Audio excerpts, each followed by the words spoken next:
This is the Defenders podcast on TV Podcast Industries, and we're talking about WandaVision Episode 8, previously on. It's just like this wave washing over me again and again.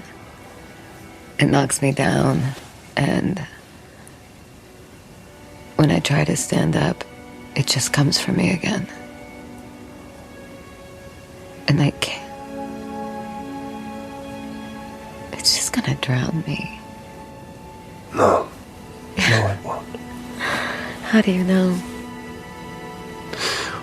Well, because it can't all be sorrow, can it? I've always been alone, so I don't feel the lack. It's all I've ever known. I've never experienced loss because I've never had a loved one to lose. But what is grief, if not love persevering?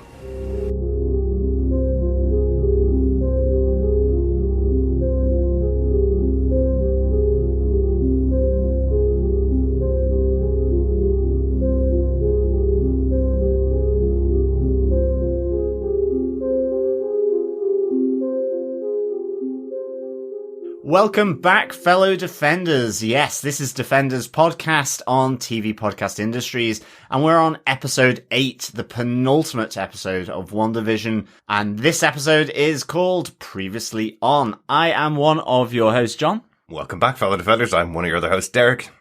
And rounding out this trio of grievers and persevering on, I am Chris.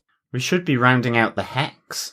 Not that you can round out a hex. I was going to say, then it just becomes a circle. Yes. Or a dome, in the case of Westview. A circle of witches. Yes, that's exactly how this episode started, wasn't it?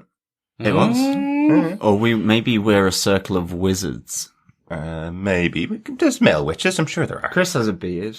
I stroke it a lot. I do stroke my beard a lot. I think it's as soon as I had the facial hair to make myself actually think and look somewhat like I'm pondering, I just stroke it. It's just like, it's a good point. I don't know what you're talking about, but yes, I understand it. And I'm going to nod my head slightly and slowly while I stroke my beard. I like it. Not very good for an audio podcast, unfortunately. No, not. But you can wait. Hold on. Yeah, we try to eliminate Chris's beard scratch from the podcast most weeks. Chris's background noise of beard scratching. Anyway, welcome, fellow Defenders, to the magic that is TV Podcast Industries, the magic that is the Defenders podcast. We are getting close to the finale of WandaVision, soon to move into Falcon and Winter Soldier, and of course, this episode, I guess, and the next episodes will be tying in to one of the big MCU movies, coming forth in, 2022 now at this stage, which is Doctor Strange Multiverse of Madness. And all of that is on the Defenders podcast on TV Podcast Industries. So you can head on over and subscribe to us at tvpodcastindustries.com on any Wiccan or Android-loving podcast player of your choice. We are also on Facebook over on facebook.com/groups/TV Podcast Industries. Please come on over, join the community, and leave your feedback and thoughts on all this Marvel goodness that is being spewed onto Disney Plus.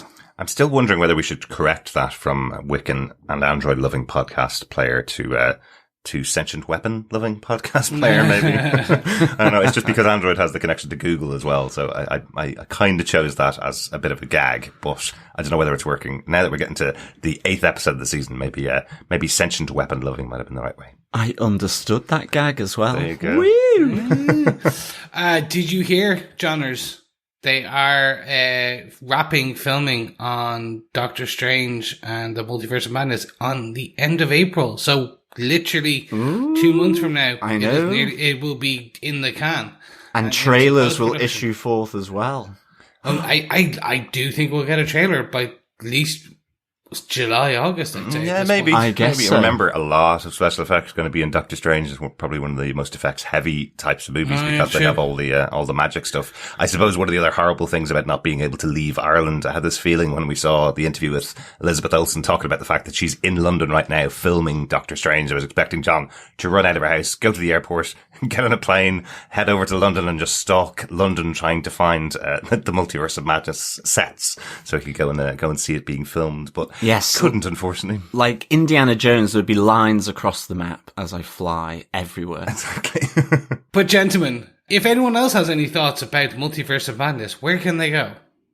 You can email us to feedback@tvpodcastindustries.com with any of your thoughts about any of our episodes, any of the upcoming movies, any of the news that came out from the Television Critics Association this week, where we got lots of news about the upcoming shows, upcoming Disney Plus Marvel shows, and lots of interesting little tidbits about how Marvel are working on their TV properties. I thought there was some really interesting stuff on there. As John mentioned, you can also go over to our Facebook group at facebook.com/groups/TV Podcast Industries.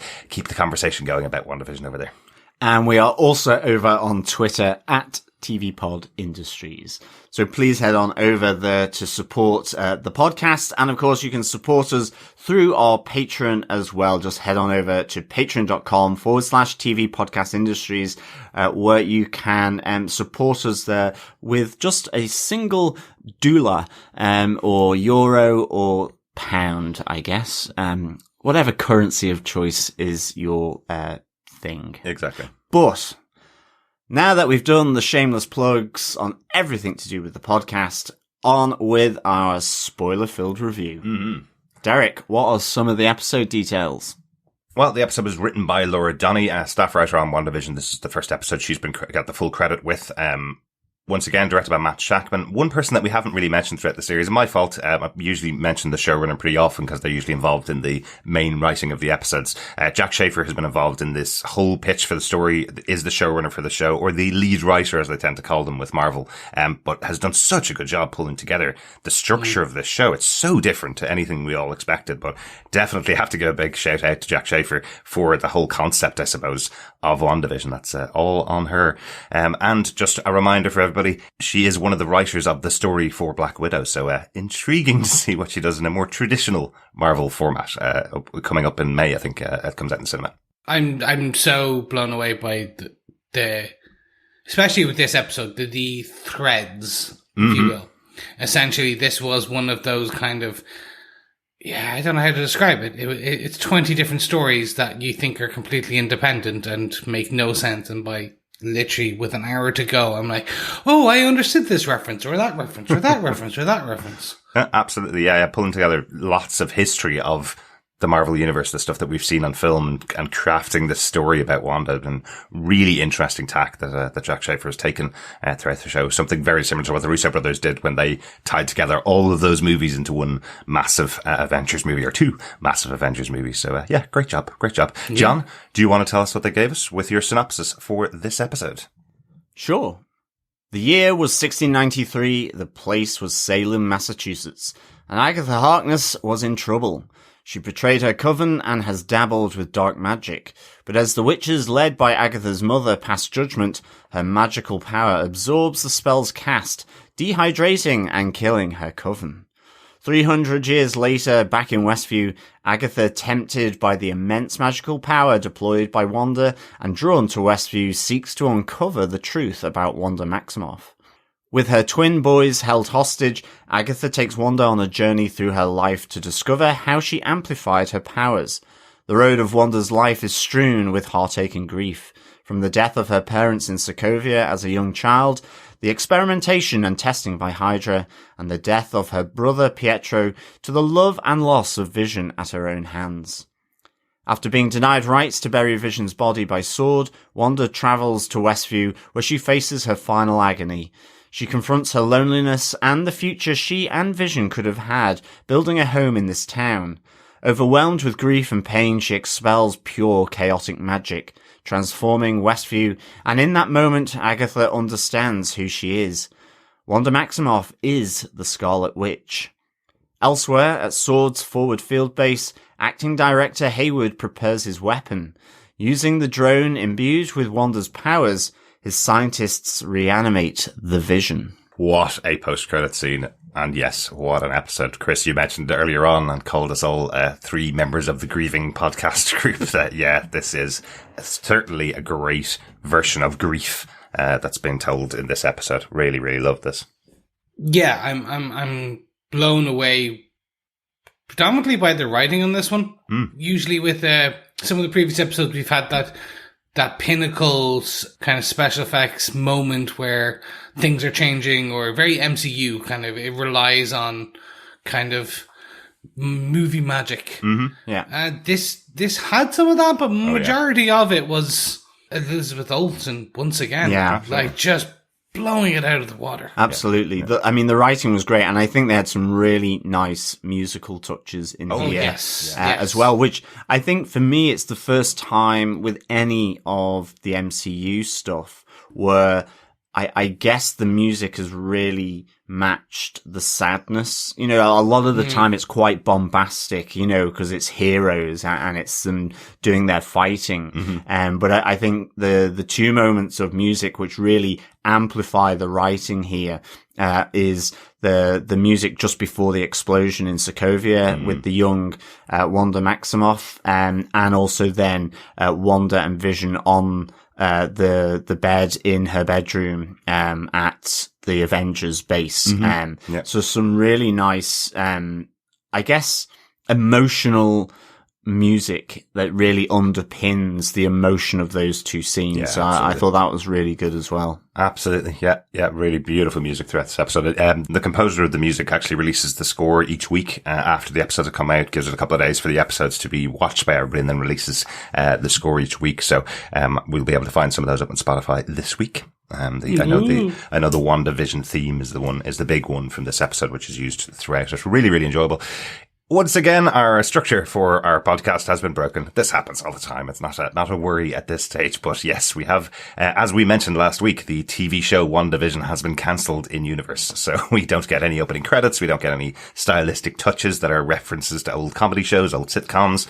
This is all about the actual story of Wanda being taken through through this time. The commercial breakdown has broken down. Well, yes, but we will have a commercial breakdown in this episode. We will have our top 5 points, including our commercial breakdown. Let's start off right at the beginning, right back in time to, as far as I can tell, the oldest place we've been to in the MCU. Would that be right? Well, if we take the Black Panther opening where it basically is animated kind of history of Wakanda, no, but live action, on Earth, probably. Yeah. I mean, unless, you know, Asgard is probably millennia old with Thor. There was when in Thor where we see the original introduction of Odin as a god. Yeah, and I guess the Dark Dimension is timeless. True. That's what sort of trips up Dormammu.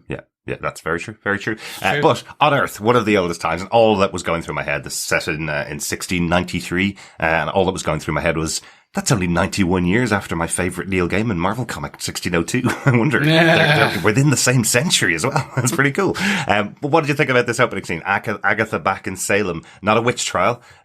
She's not being put to death by somebody who has identified her as a witch. It's her own coven who are putting her to death, or trying to sentence her to death for using dark magic. I was getting some kind of shadows here of maybe Doctor Strange with Caecilius. Yeah, definitely. I love the idea that effectively she's Agatha seems to be this big magical sponge, that, you know, the coven, her mother, the Queen Witch, believes she stole knowledge, and practiced the dark magic. And I like Agatha's response where she says, no, they bent to my power, effectively that I guess she couldn't help but absorb this, magic, like we then see her absorbing the blue, power coming from the witches, and turning it back on them. And turning it back on them to some extent. Oh, that's how I interpreted it anyway, but I love that, and I love the sort of dehydrated, crusty witches that resulted from it, as well. And great effects. It was really good effects. And, certainly with her mother, the lead witch of the coven. I loved it where there's kind of that final sort of confrontation, and the crown forms in the blue magic on her head as she's trying to effectively kill her daughter, which was great. Yeah, it really felt that. I think we were talking about it afterwards, saying it felt like Lord of the Rings. It felt like Galadriel exposing her magic self beneath the skin kind of thing. I thought that was kind of a nice little touch in there as well. Yeah. Yeah, no, I absolutely loved the hell out of this opening. Yeah. For me, it was I suppose it's setting up the universe of magic. Like, and I know Doctor Strange did do that, but this seems Absolutely. very different in that. So if you look at the style of magic, like what we had seen kind of with the kind of geometric kind of greeny turn, the Eye of Agamotto turning of time, and the way that kind of, I don't know, the finger magic of Doctor Strange versus the kind of more runic symbol of like drawing the lines of Mordo. This seems more, I'm going to cast an incantation in Latin. Yeah. Like old school witch, like enchantress level kind of things like that. I think it's the same, because you do have like the Ancient One, Doctor Strange, Mordo, they're all doing incantations as well. It's just, I guess, stylistically, it was done differently. I mean, from the Doctor Strange, that was really classic to the Straczynski, comics with the runes and all the different symbols being formed within the energy. This feels, I guess, earthier, in a sense. But I think it's still, from the same playbook, for sure. Well, that's exactly it. That's exactly what I was going to say. It feels like it's all the same universe. It's all learned from books. That's kind of one of the confrontations we hear between Agatha and Wanda here, is she's so stunned by Wanda's magic, because for her to be able to do magic, it takes years of practice, years of study in books. Wanda given magic and then just uses it whatever way she wants to, effectively. So I thought that was quite interesting. And again, I mentioned Caecilius's dilemma, I suppose, in Doctor Strange, was that that books of magic were being kept away from him by the Ancient One, things that he felt like he should have been able to learn. Here we have Agatha's dilemma saying, well, if you just taught me, then I wouldn't have had to go behind your back to learn this dark magic. If you just listened to me and taught me the things that I wanted to learn, then I wouldn't have gone behind your back, kind of thing. So it does feel of a kindred spirit, I suppose, between those two. Yeah, definitely. I guess as well, it's the idea that Agatha potentially, as I say, is this sponge or receptacle of magic that she can absorb and then use, but she still has to understand the incantation, where it seems Wanda, we see all through this that she doesn't even know that she was a witch. I think Agatha says it could have withered on the vine, if she hadn't been exposed, through Hydra to the Mind Stone, primarily. And so it seems with Wanda, it's more instinctive, that she's not had to sit down and read books like Doctor Strange or like Agatha. That's how powerful she is. Can you imagine if she did have books to guide her in using magic? I think it's kind of part of Agatha's whole conceit in the episode, I suppose, is that if this woman was sitting down and learning magic and learning how to direct it, can you imagine how powerful she would be? Yeah, it's the suggestion that, unconsciously, without her even knowing, as a small child, she put a hex around the Stark missile that had landed in the apartment in order to stop it from detonating. Without even knowing it. That's the, she's completely oblivious to all of this. Maybe. Well, maybe, yeah, exactly. I think the other thing, just quickly, is you see Agatha take the brooch from her dead mother at the end, and that's the brooch that we had seen in some of the previous episodes. I think at one stage we were trying to see if we could see anything on that brooch to give any kind of clue. But it is her dead mother's brooch. I guess the the symbol for the head of the coven. Yeah, that's what I was thinking. Even though the coven is literally just Agatha at this stage. Exactly. I am now the head of my own coven. Yes. It's promotion. It's how you can get promoted. Like, Exactly. it's just destroy all the competition. How did everyone find the de-aging of Catherine Hahn? I was going to ask that question. I was wondering whether it'd be insensitive to ask that question, whether she was de-aged or not, because I wasn't even sure. She looked very young, and I was going, was that just makeup, or was it de-aged? Because No, I think she looked really well. It looked very like Catherine Hahn just got a really good makeup artist for that day. And I think the contrast between her in these last two episodes, since the reveal, I suppose, since the last couple of minutes, the last episode and this episode, where she has her hair wiry and all over the place in comparison to how well manicured and maintained she's been as the character on all of the sitcoms. I think the contrast between that look that she has now versus her youthful look probably works even better for that de-aging piece. So this is really weird because I had the absolute reverse side of this. I didn't think she was de-aged at all. I just think right at the end, she had makeup applied to make her look older, maybe slightly more mature. And even then it was just by fractions. Yeah. It wasn't like she was suddenly, an old withered witch, like you kind like of the comic book like the comic, like the idea of Hansel and Gretel and all that. Right. So I just thought she had been, aged slightly. It was kind of like, the crow's feet stuff and that kind of thing. A few extra lines. Right. When she was in that great outfit right at the end. So I really liked that. What do you think, Chris? So I took it she was definitely de-aged just because there was a couple of scenes. It was more when she was tied. There was an angle or two of a kind of just of the way the camera was placed on her that her head just didn't fit to her body. Okay, yeah. Just the way they had done it. And it was very subtle. It was just slightly uncanny valley enough to pull me kind of slightly out of it. Okay. And actually, directly after watching this episode, we watched Ant-Man last night. And when they de-aged Hank Pym, Michael Douglas, you could see that was a de-aging. Oh, yeah. With Catherine Hahn, it was so subtle. I was like, did they even need it? She didn't need to be de-aged. She looks stunning. I suppose what they were just trying to show maybe is that in the 1600s, she was a bit younger, and the magic is the life force of all those other people is sustaining her. Well, I wonder if they could have used it as a mechanism to explain that, because we see her draining the power of all the other witches in the coven. We see her trying to work out how Wanda is as powerful as she is, and maybe if they were showing, now she's getting older and she needs to get more power into her.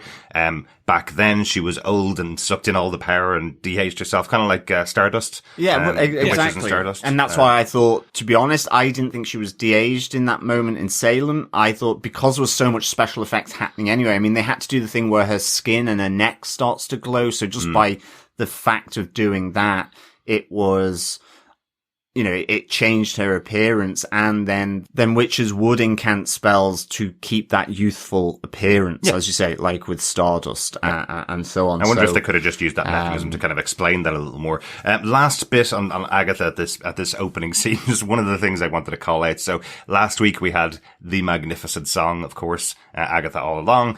This episode she actually explains it wasn't her. She wasn't the one responsible for creating Westview. If you listen to the lyrics of the song, in fairness, we all kind of took it at face value. She was saying she began everything. The lyrics of the song actually say that she's the one that tainted everything. She's the one that was causing trouble within Westview the whole time. That's actually what the lyrics say. But what we do find out is why she's here. She basically says she was travelling past, noticed the amount of power that was coming out of Westview, and kind of said, I want me some of that, and then installed herself in there. So it was effectively, wow, look at the power coming out of there. Kind of like what we were saying about Doctor Strange possibly turning up here. He would notice this type of magic use. Obviously he didn't. I guess he's meditating somewhere, oblivious to the fact that there's some massively powerful witch, wrecking everything.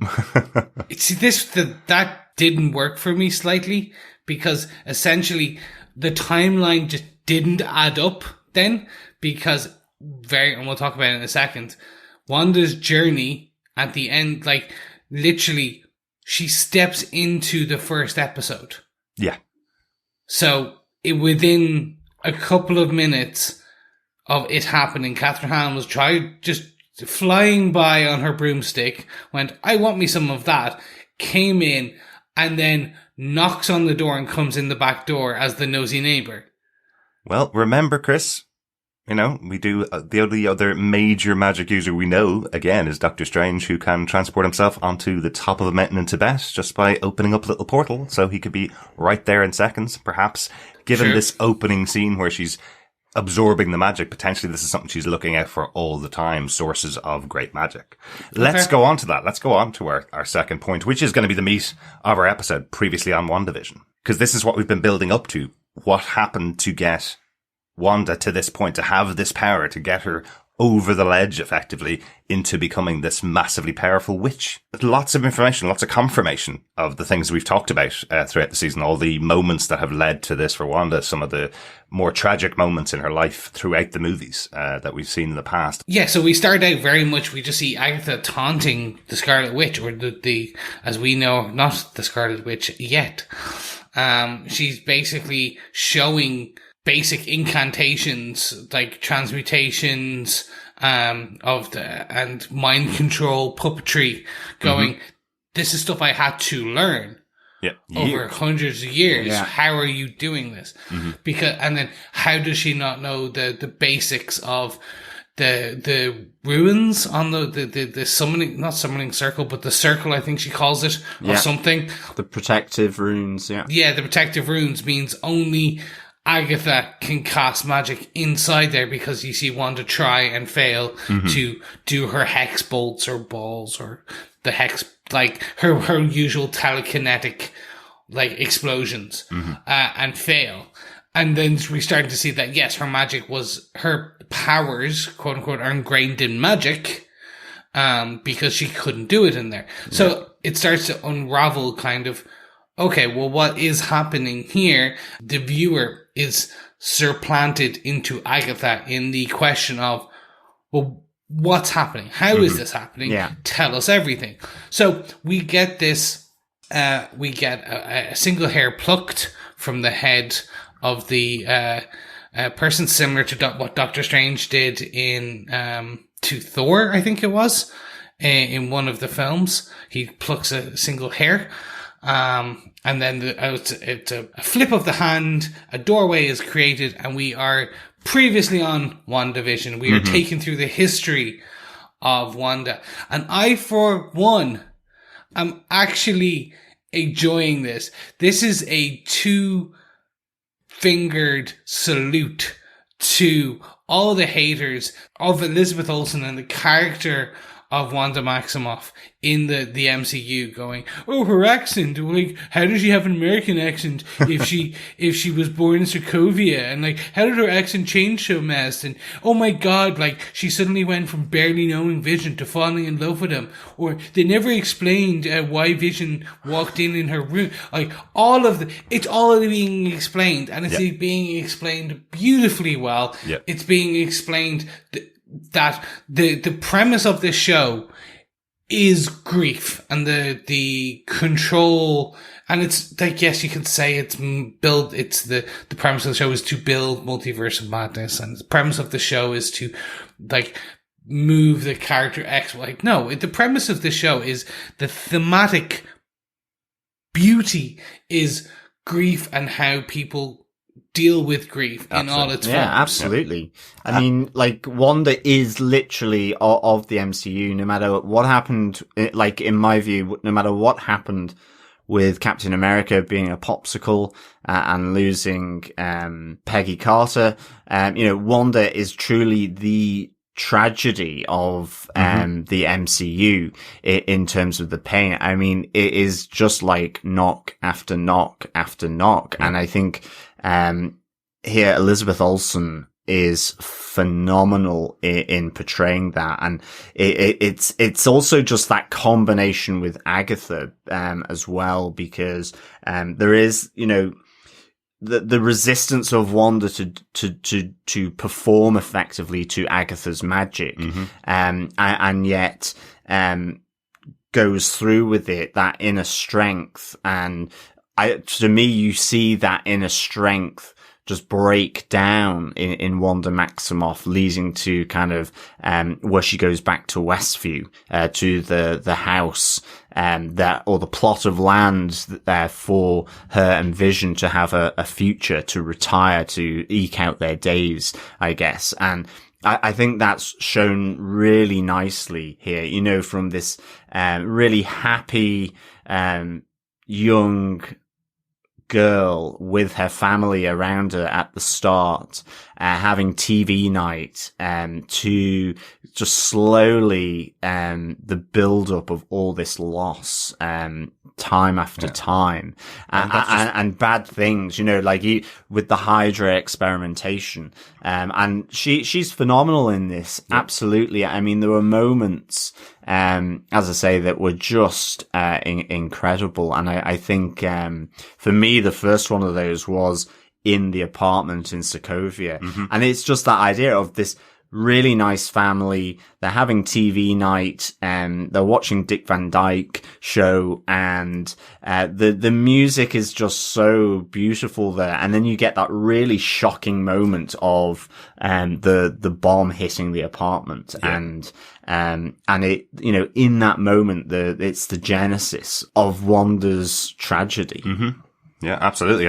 And Pietro's tragedy, of course, as well. But, I have to say, you're right. The whole choice of dropping out the dialogue from the Dick Van Dyke show, so you can see the show that she's watching. You can see the delight of young Wanda watching this episode, clearly her favorite episode of sitcom, because she chose it out of, you know, that massive box set of Dick Van Dyke show. She chose the exact episode she wanted to see. Having no dialogue from the show, no dialogue from any of the characters in WandaVision, and just the music playing was just so affecting. I thought it was a beautifully played moment, because we all know what's coming. We've heard it before. We heard that the bomb came in, killed her parents. We've heard that many times before.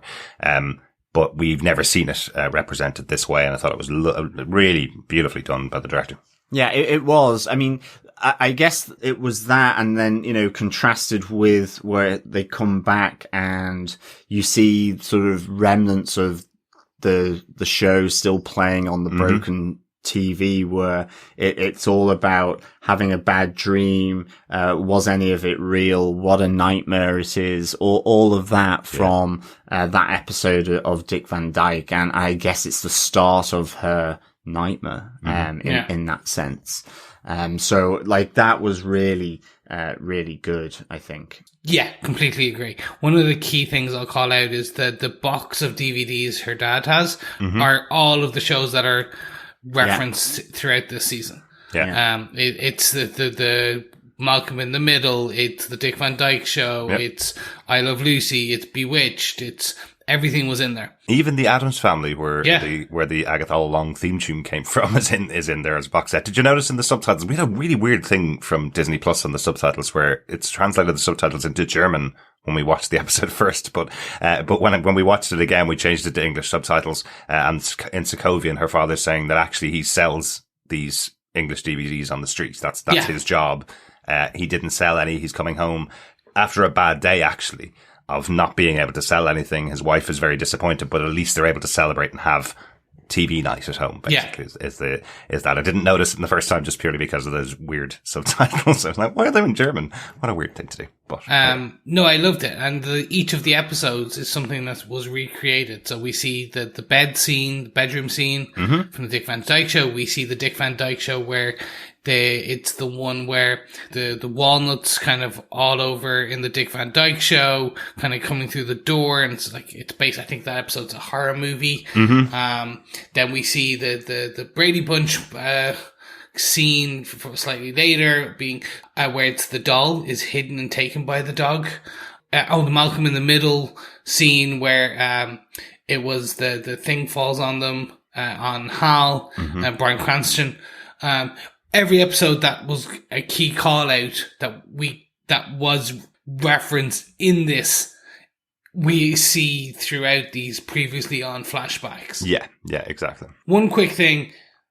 Yes, so we see that she was a witch. She is the one. She performed a hex spell, a probability hex spell on the bomb that essentially prevented it from killing them. So this is interesting. A lot of people are going, no, you're retconning it. Yeah. It's the usual, but anyway, let's move on. Absolutely. We did talk about this before the podcast. You will find 1% of people that think this is a retcon. This story was never told. There was no story told as to why they were stuck in this room for 2 days with, remember, Tony Stark made a bomb. So a Stark Industries made bomb. Very unlikely it wouldn't go off in those 2 days. He's a pretty good arms manufacturer, at least in those early days. So this is the suggestion from Agatha, is that she used a hex power to stop the bomb from going off as well. Yes. So, A probability hex. yes.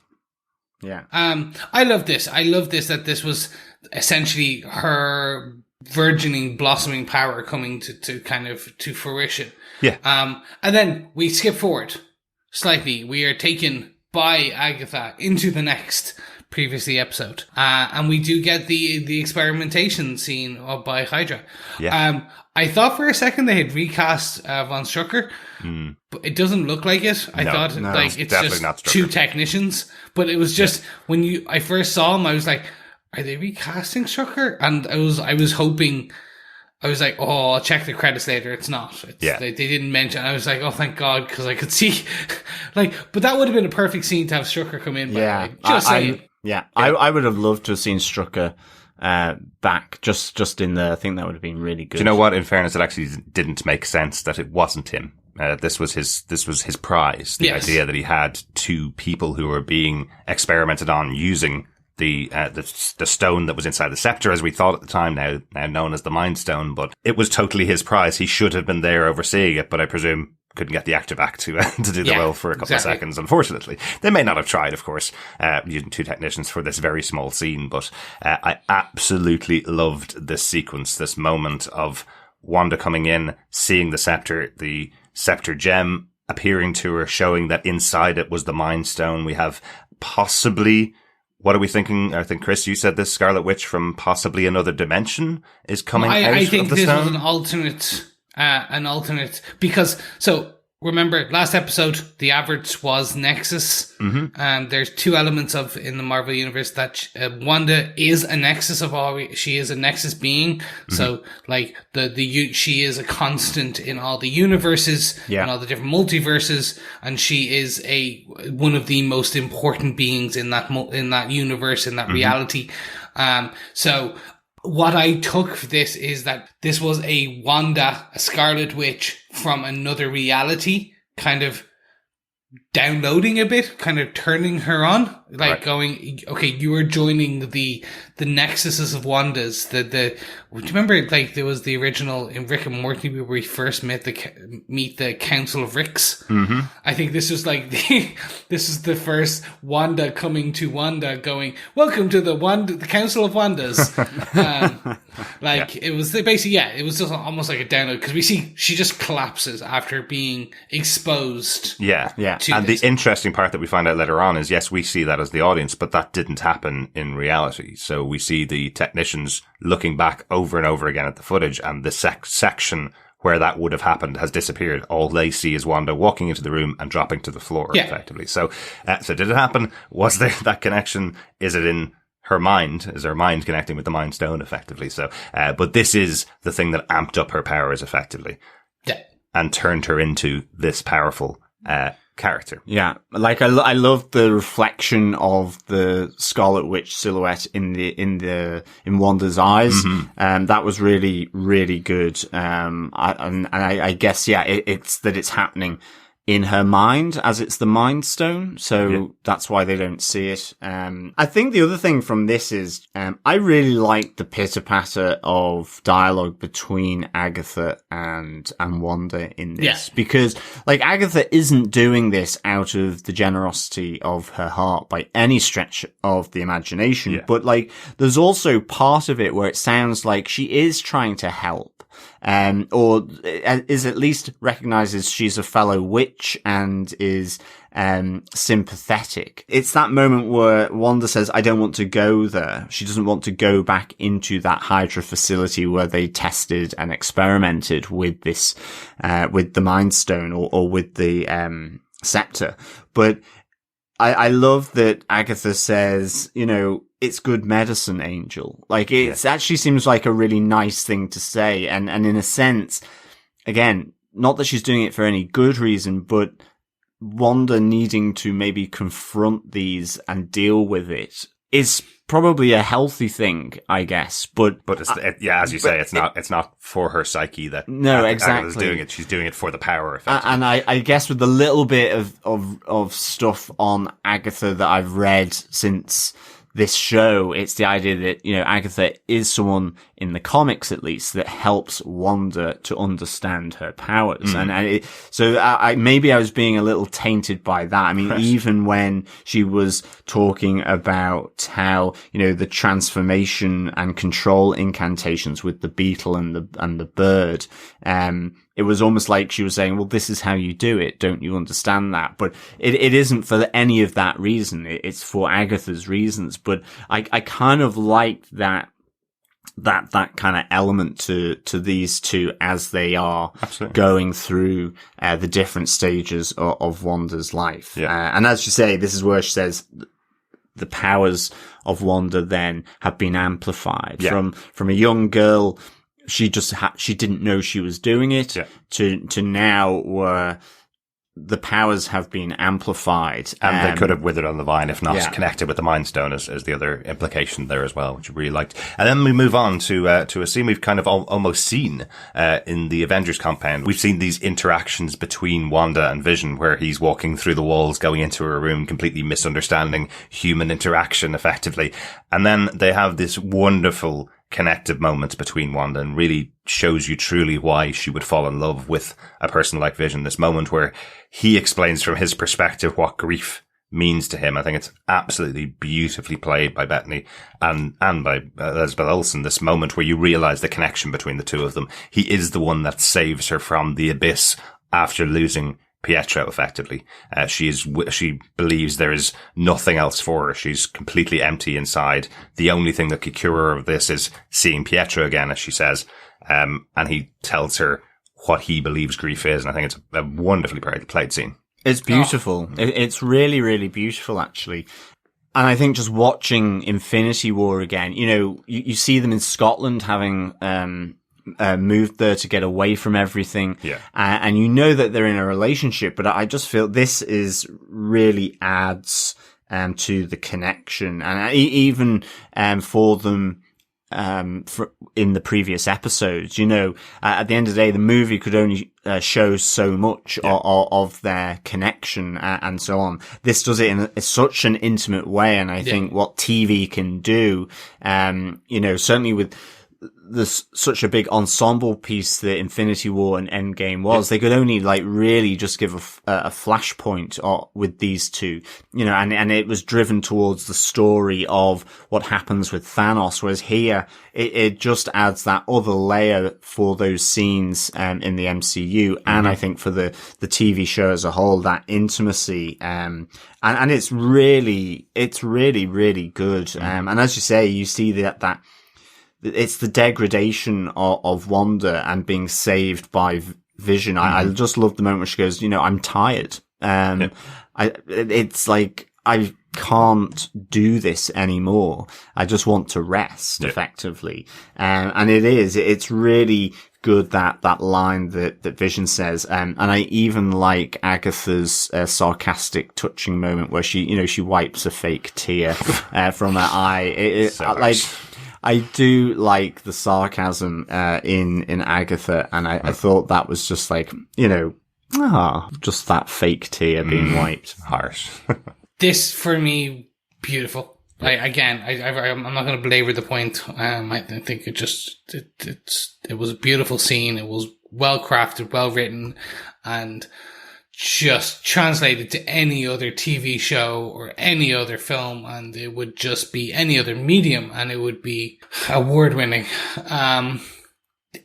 Strangely enough, it does actually tie into Civil War as well, because essentially, remember, there was the scene where Vision just walks in and doesn't use the door. That's what I mean. Yeah, that was effectively replicating that scene from Civil War, wasn't it? And I think very soon after this, she's been living under house arrest effectively, and this is where Hawkeye comes in and takes her out of there, and she has to effectively fight against Vision during these scenes. So they have built up this really nice relationship between the two of them, and it's lovely to see it portrayed on screen as to why they would have this relationship. And it leads into the actual confrontation, what actually went down at Sword. We've heard this story from Hayward as to what he describes happens, where he kind of says she breaks in and stole Vision's body. And now we know that's completely untrue. She came in to try and get the body back, to bury it, to bury Vision's body effectively, to honor him, because when she returned from the snap, the body was gone, and she finds out it's Sword that took Vision's body and had been experimenting on it, pulling it apart. Hayward explains this is a $3 billion weapon. Of course, we're not going to leave it buried in the ground, but you can say goodbye. Is kind of the option that he has on the table. But he does push her towards using her powers to bring Vision back alive. He kind of says, you know, you have those powers, why don't you use them? But he doesn't push too hard, which I noticed. He's not like telling her, you know, over and repeatedly, you can use your powers to get him back alive. He kind of says it once and goes, well, then your only option is to say goodbye and walk away. Yeah, I think that's really important in this moment, that Wanda's intention is not to reanimate Vision. Mm-hmm. It's effectively to say goodbye, to have that closing moment that she can do as someone who's grieving, which is to say goodbye and to bury him, you know, have that closure, have that ceremony to close it in her mind. And I thought that was really good. And as you say, just when prompted by Hayward and she runs her magic across his forehead where the Mind Stone was, and she just, that point where she says, I can't feel you. Yeah. Really, really good. It was another great scene. It was actually it was totally unexpected. You know, you think she's going to go in, and it's all kind of quite civil, really. And like, pleasure to meet you. Yeah, it's really, really good, but ultimately she's denied the thing that will bring her closure. Yeah, I also love as a magic user, why would you use the stairs to go down? Just smash the windows and jump off the side. You know, it's superpowers. Why not? So I disagree slightly with you. Okay, he was 100% prodding her to do it. It wasn't prodding. He was manipulating. He was trying to force her to do it without going like gun to your head. He was literally trying to he was Nick Fury level kind of. I'm not okay. Maybe not Nick. Sorry, by the way, I said Nick Fury, and I just see Derek's face in the camera. Go, he's no Nick Fury. Well, Nick Fury would accomplish the goal. That's the difference. Hayward pushes her twice and then goes, right, say goodbye, and out you go. Like, that's it. Like, there's no pushing completely. He's not a manipulative genius. That's why he's only acting head of Sword. He's not that great. True.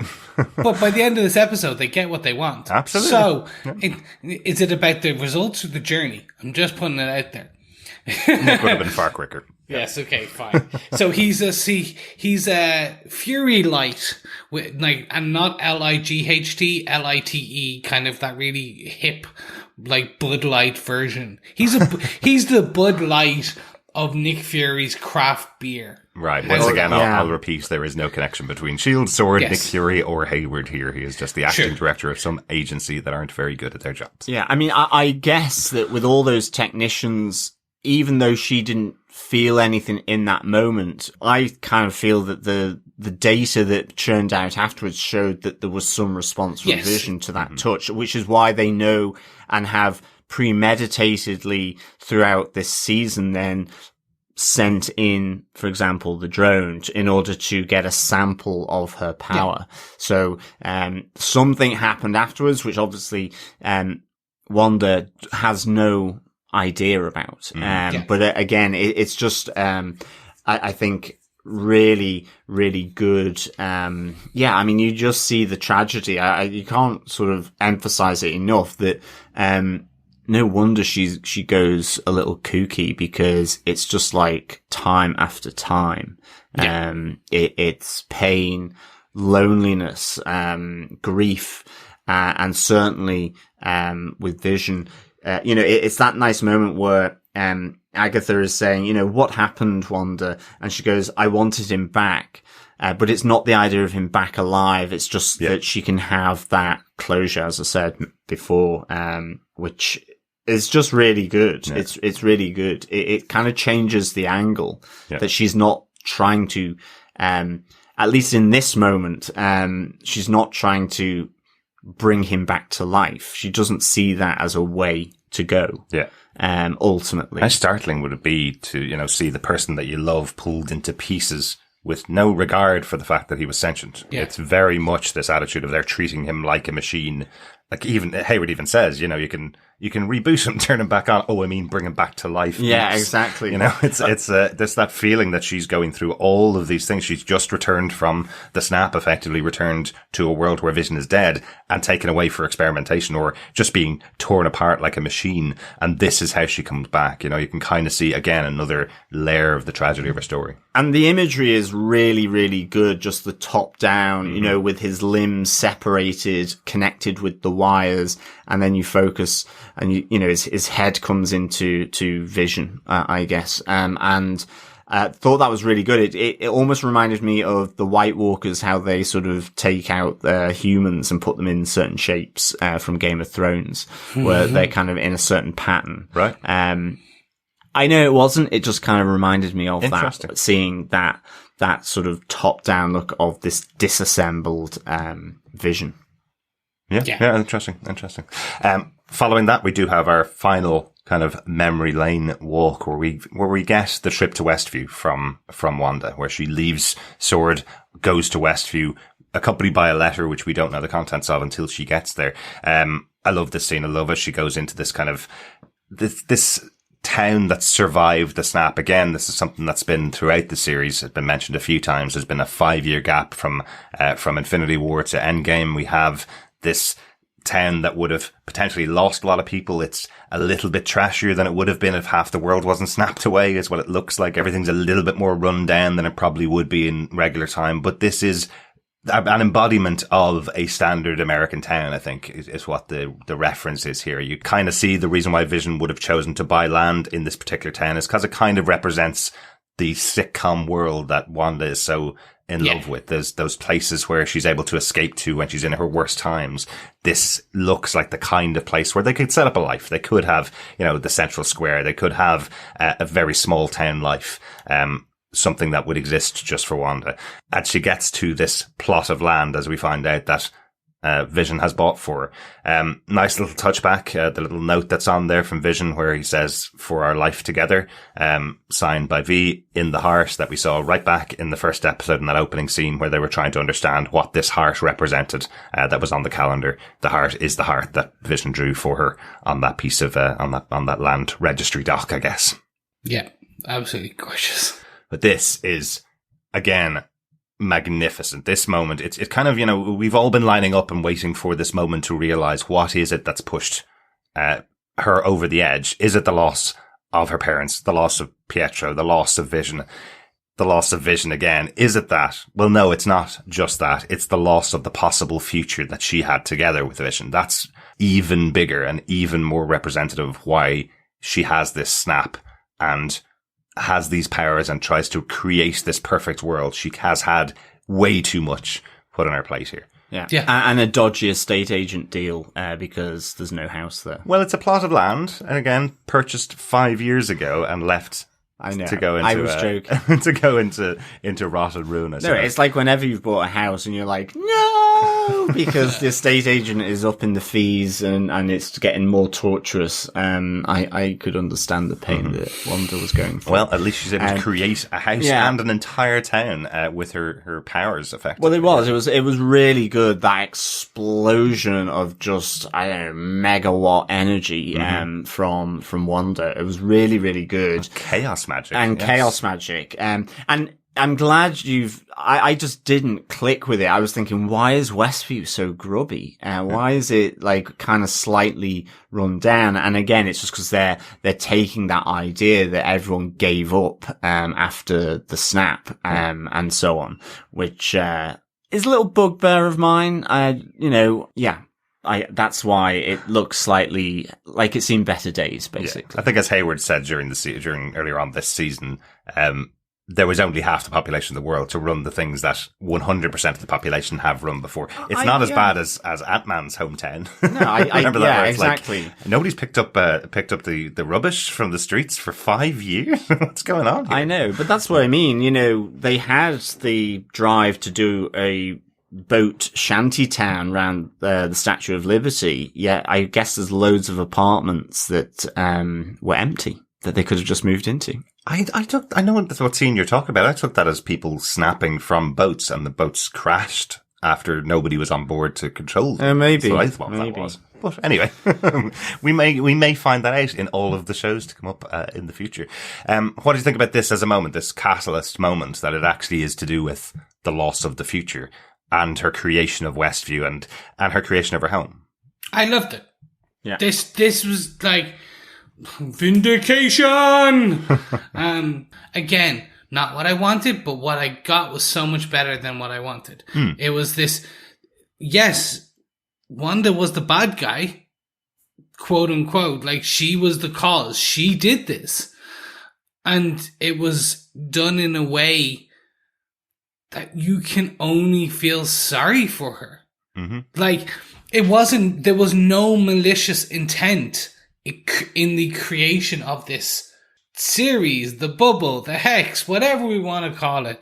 It was just where a non-powered person drops to their knees and screams and cries. She dropped to her knees and released this chaos magic that just went out of control. Mm-hmm. She did not intend, like, she didn't utter no more mutants. She didn't utter a spell. She just essentially succumbed to the grief that had built up over so long.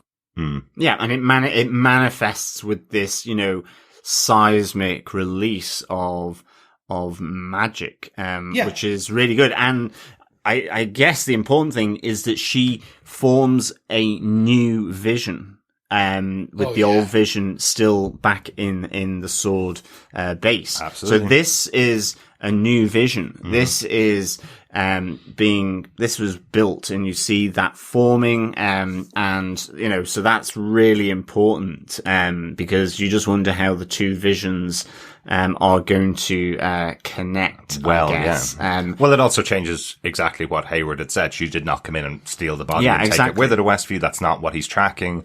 It is this new vision that was created from Wanda's mind and from her powers. Really, really interesting. See how that plays out in the future. Anything else on that obviously biggest point of the episode, which is why we spent so much time on it? Anything else that you guys want to talk about before we move on to the other moments from the episode? Nope, not for me. Okay, well then let's get into our commercial breakdown. I suppose there's no ad in this episode. As I said, the structure of the episode completely changed now. There is no more WandaVision TV show being broadcast, so no ad break. But just kind of the reference throughout the episode. We've talked about all of the scenes and all of the shows that she watched throughout the episode, all the TV shows that she watched. I just wanted to call out that we do see during the Dick Van Dyke show, that's when the Stark bomb dropped. In episode 1, the ad that was in there was the Stark toaster with the flashing lights. So very specific moments of her watching these TV shows that connect to the ads that were shown. While she's watching the Brady Bunch at the Hydra headquarters, the Brady Bunch episode of WandaVision was the episode that had the ad of Hydra Soak, Escape Your Own World, which is effectively what she does. She gets her powers at that moment. And then after Pietro was killed, she's talking to Vision. They're watching Malcolm in the Middle episode. That's the episode where we had the Yo Magic claymation commercial, where the kid is dying on the island all alone.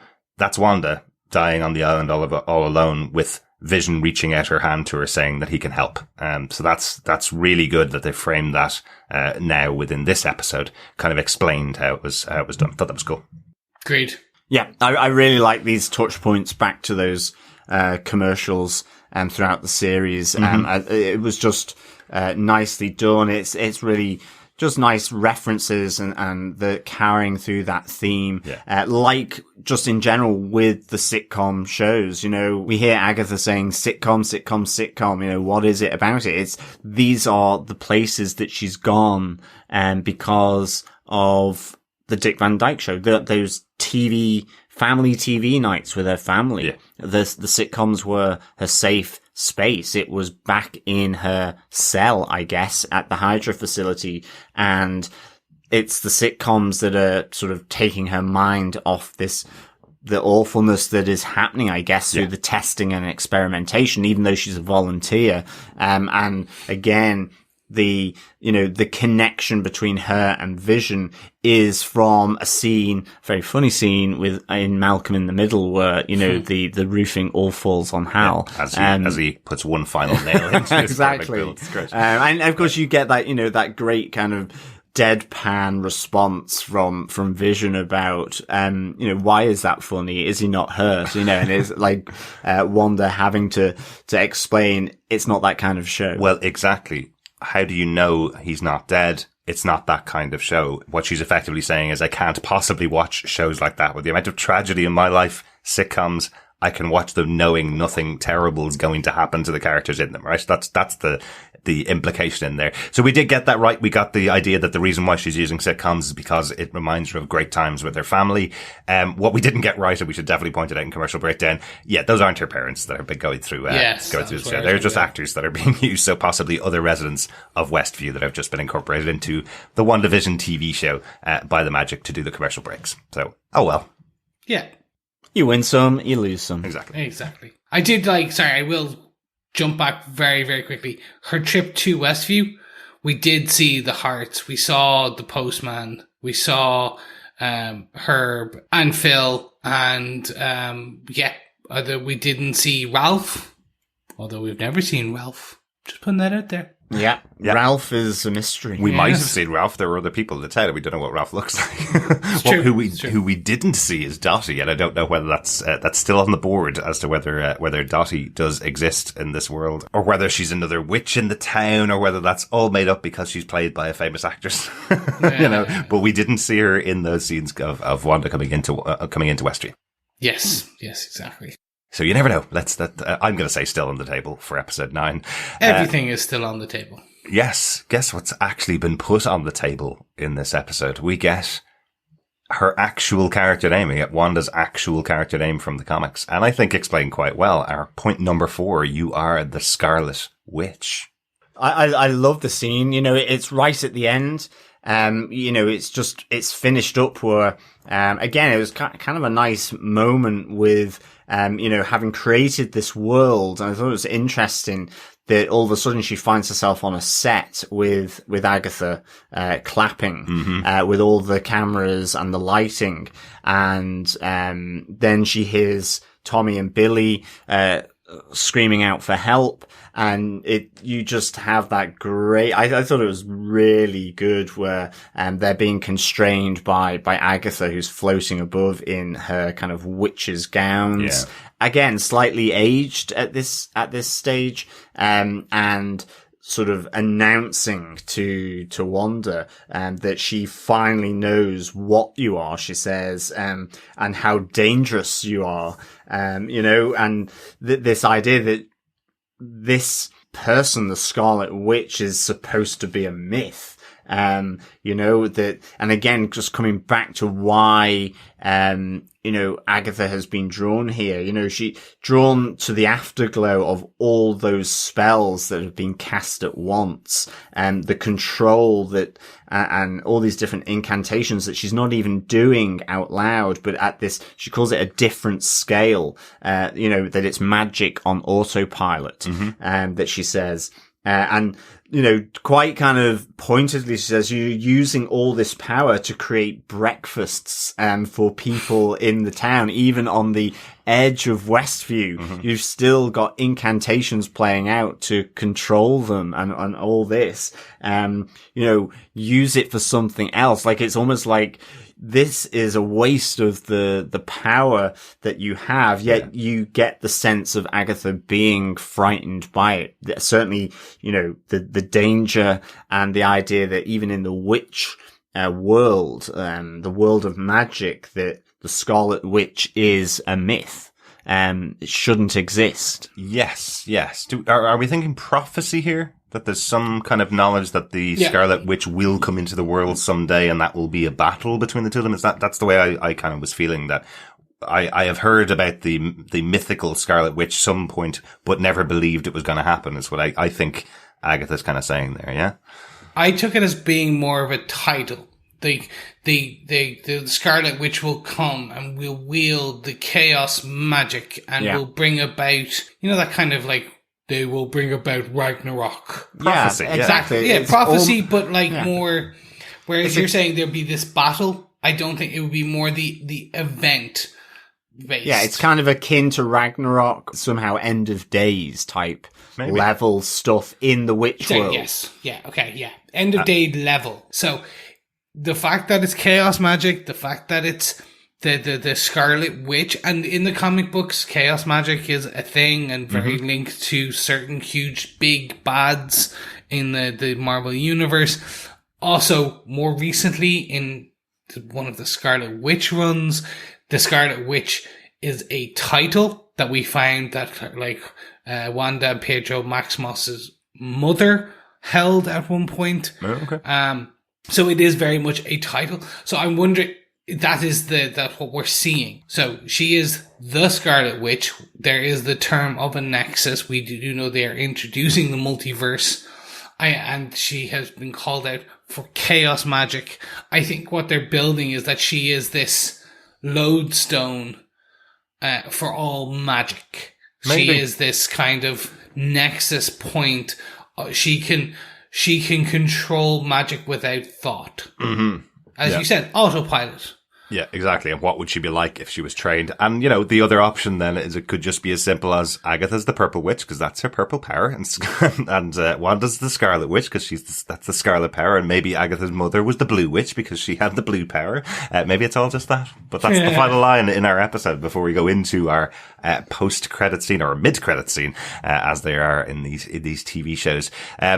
So we'll see a battle potentially next episode. We'll see the showdown between Agatha, who is a well-trained witch with hundreds of years of experience, versus Wanda, who's a very powerful witch with no experience as to what she's actually doing and what her power could cause. So that'll be really interesting to see that play out. Exactly, because I think strategically Agatha has possibly done a bit of a boo-boo here, because, the whole point of bringing her down into the basement was she had nullified Wanda's powers by having the runes. True. And now she's brought the whole confrontation with the twins, effectively, held back and held hostage away from those runes. So I think Agatha, that's a big, big mistake, because you've effectively opened yourself up to having the chaotic magic, sent forth to you. And I guess there may be some thing to do with the twins as to what Agatha does and how that confrontation plays out. So I can't wait to see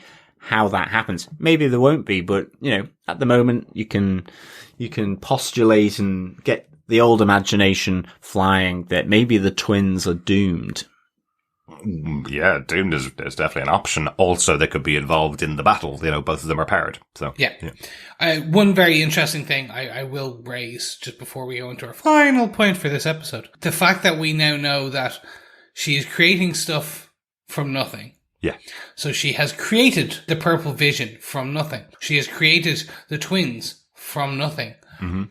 Can they leave the dome and still survive? So I think one of the very interesting parts is going to be a lot of the other things were transformed, reconfigured from other things. Yeah. So we saw when the magic expanded, the car turned into an old car. Mm-hmm. People turned into other people. These other the twins and Vision came from her. Yeah. So either it's going to be that she continues this magic sustained, or what happens when the dome goes poof, and then all of a sudden the kids go poof, and that the grief goes boom. So the magic still came from her that changed the vehicles and all that. Yeah. But that was changing the matter. Vision was created out of thin air. Yeah. And the distinction though with the twins is that they were in her. So it's not quite the same. She actually gave birth to them. So unless she created them within her own body. She did, yeah.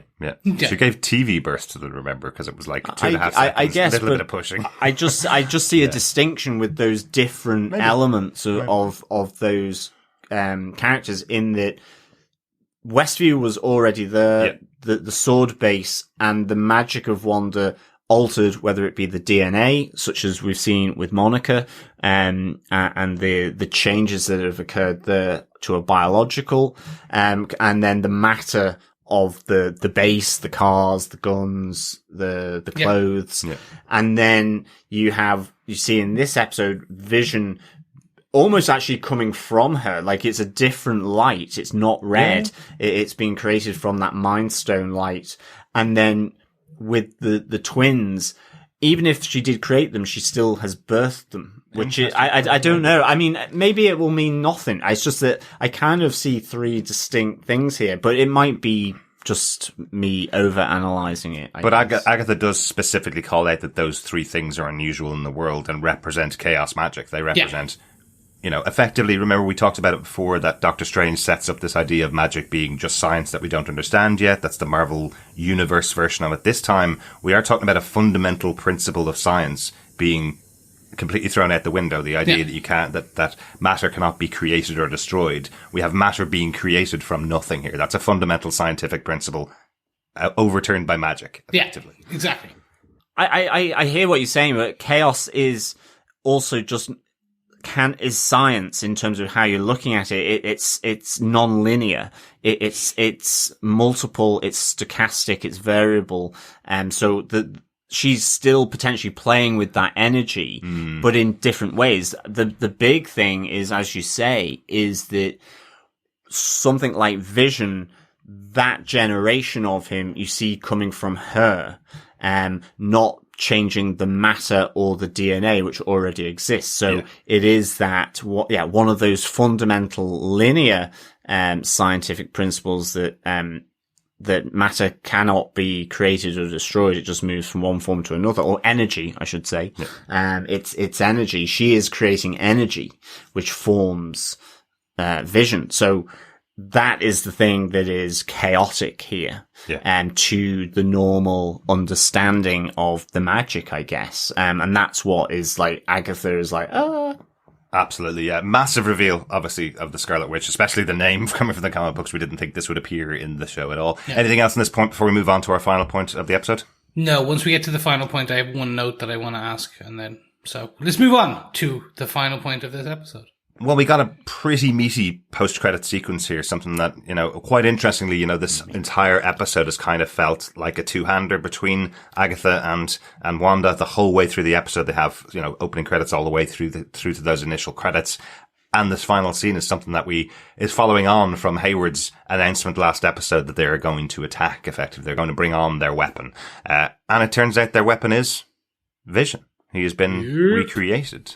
I know. Like, in our notes, we've got white Vision. I kind of just immediately went albino Vision. It was kind of like, seeing the white gorilla or something. It was really cool. I loved it. Yeah. I loved the fact as well that Hayward is a premeditated, like, evil kind of slight genius, in the sense that, I understood that they were using the drone that they had sent in to attack her, that she brought back, in order to get that sample of her energy that they could then use, to, reanimate, the Vision. I like as well the distinction that he calls Vision the Vision.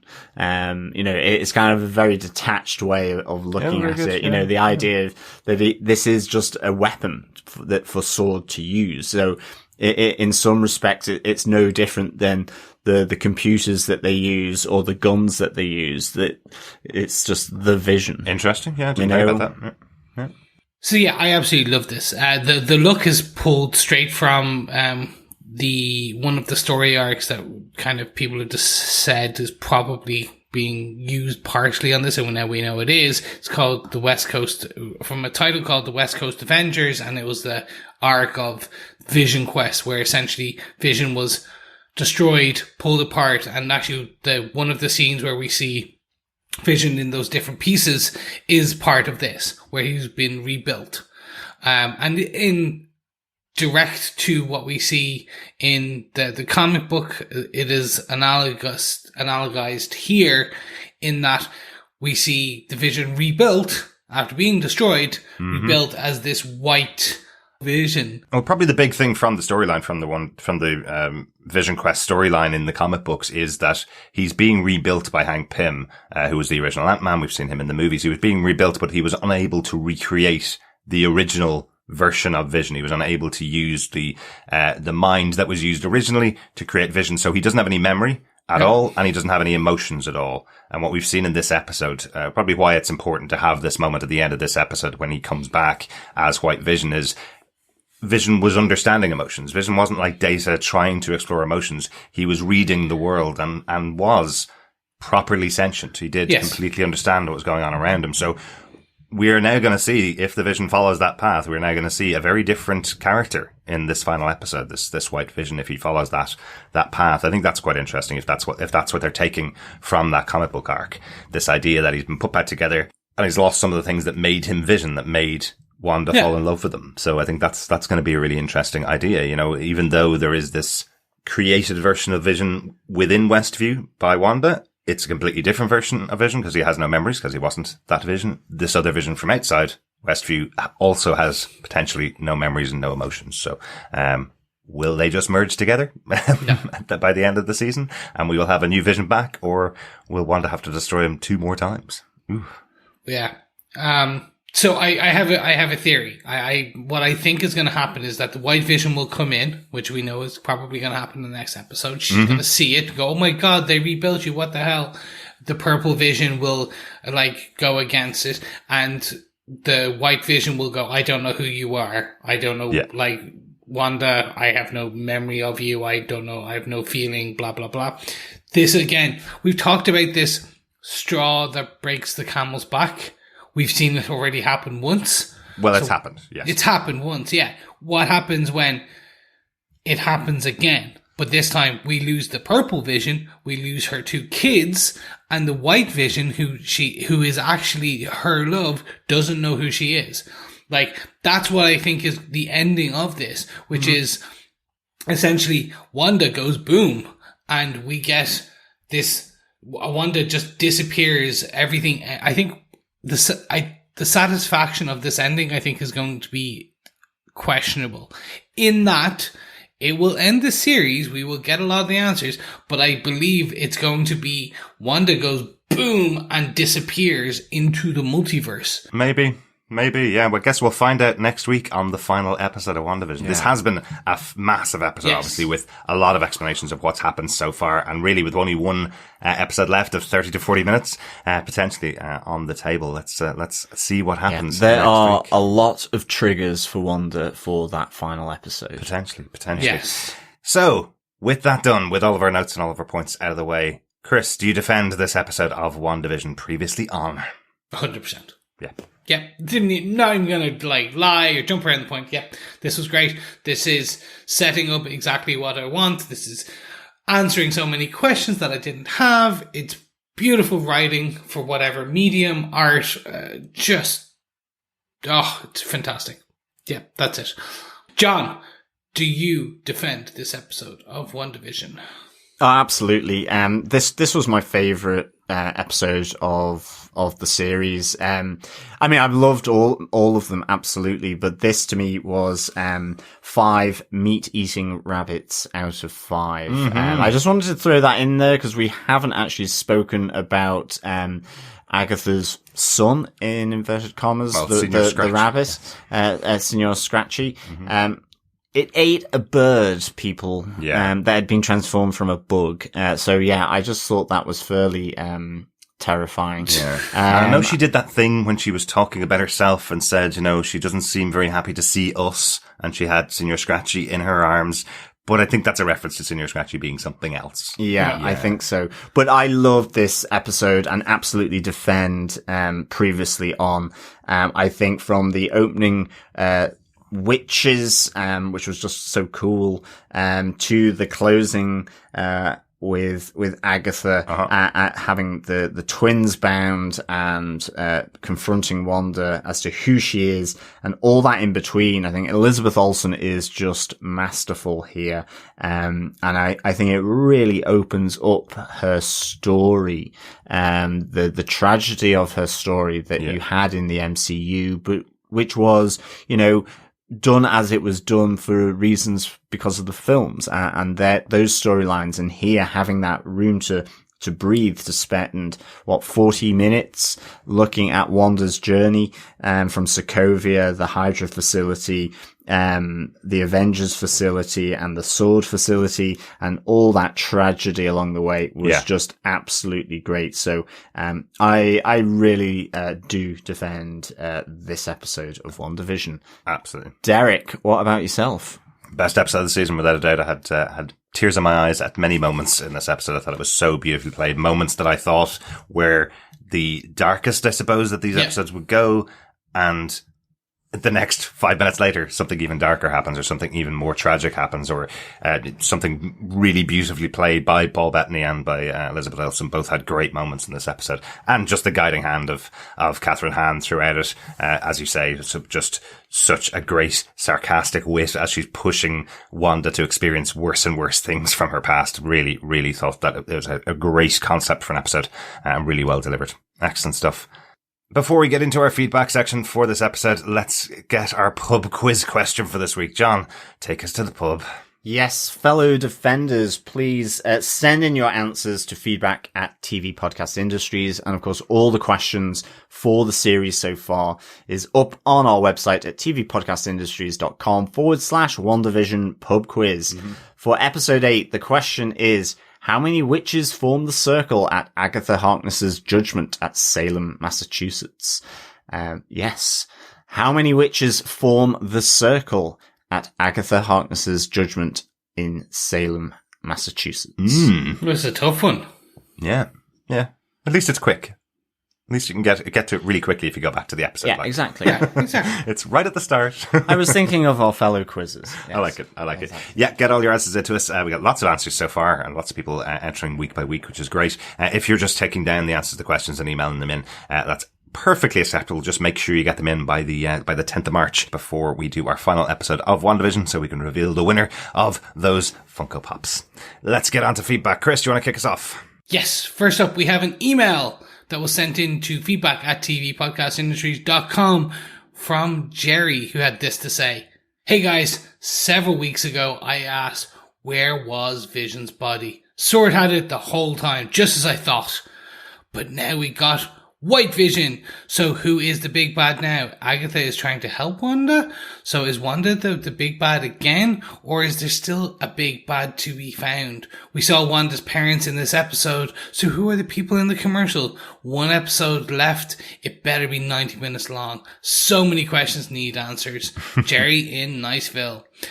Yeah, I think we got a few. I think that Wanda's parents in this episode, so the people in the commercials are just residents of kind of bit players, just kind of people like that.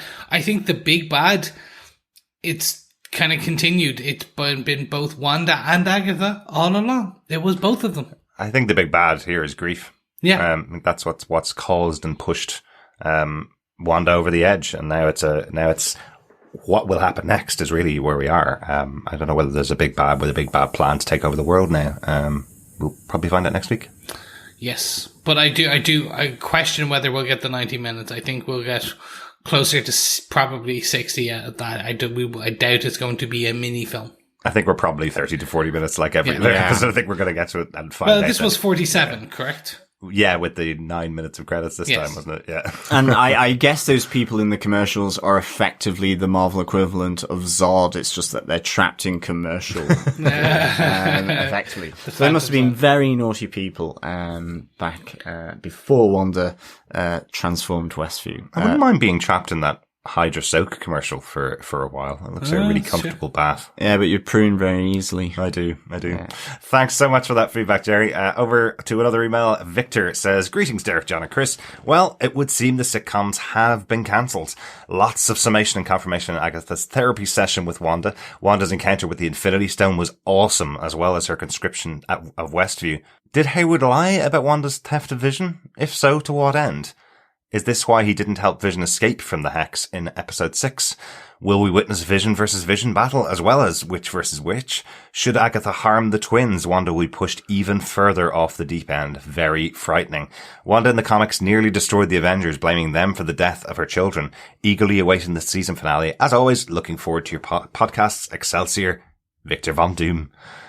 Great thoughts there, Victor. Yeah, some really interesting stuff. I do wonder if, if it's just Hayward was trying to say he wasn't involved in anything and trying to push a lot of the blame on Scarlet Witch. We heard from, in the previous episode, we heard Monica say to Wanda, don't become the villain that he's trying to make you out to be. She's understood that she's not the villain. But Hayward did use some footage, obviously nicely edited, to make it look as if Wanda broke in and stole Vision's body, but she definitely didn't steal it. Yeah, it's all about that editing. It always comes down to editing. And any good producer knows it's about the editing and how you present it. Yes, it is. Yeah. Indeed it is, yeah. And certainly, I think, as you say, Victor, Wanda has potentially a number of triggers from the twins to the two Visions, plus just the general stuff with Sword and having to deal with Agatha that can trigger something that might be very, very frightening indeed. So thanks so much for that, Victor. Also, we have an email in from 084 with general thoughts on WandaVision. 084 says, I keep thinking about how we got the amazing photon spectrum origin in episode 7. Well, most of the chatter was about the fact that ostensibly a big comic book name wasn't involved in it, or how a lot of the theorizing has phrases like, it has to be, it better be, if it's not X, I'm gonna.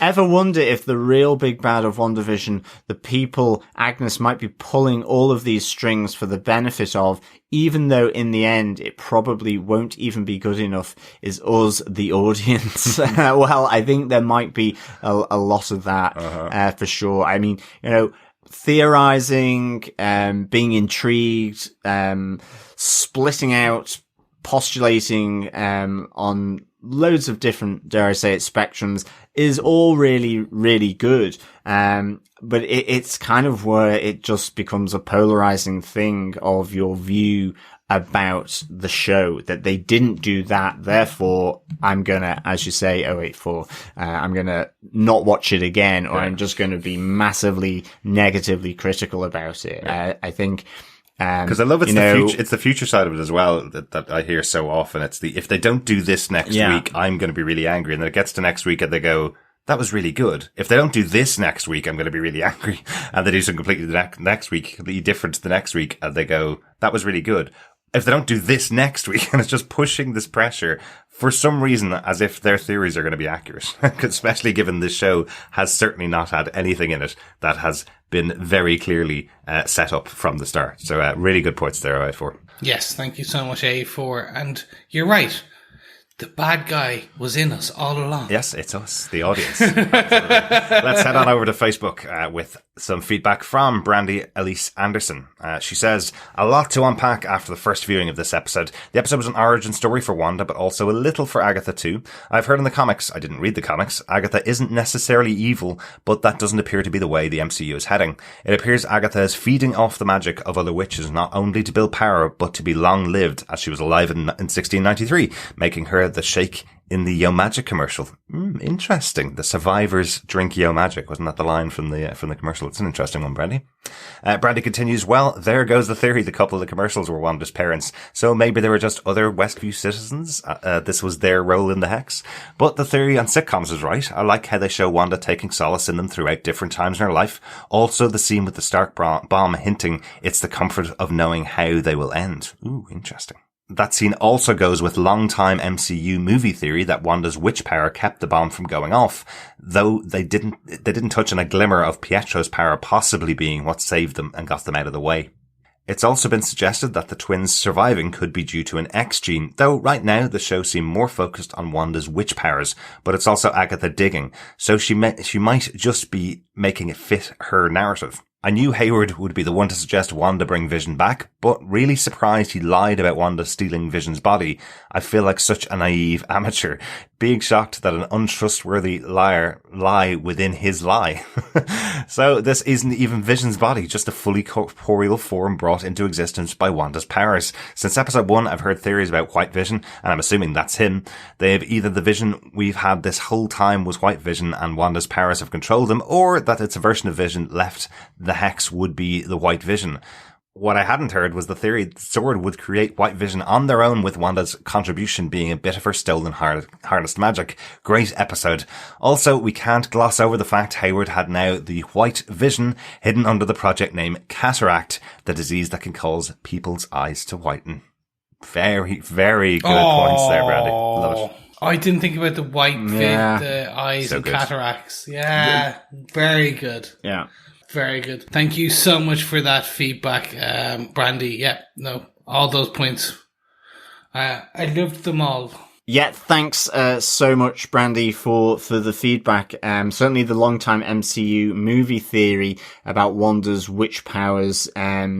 I actually hadn't heard that one, but I think it certainly makes sense to me, and I liked how that was brought in to these flashbacks, if you will, through Agatha's power. I do like the idea as well that maybe, there's an element of Agatha's narration here, not necessarily capturing everything about what Wanda is doing. As you say, she's surmising from what she's seeing. So thanks, Brandy, for that.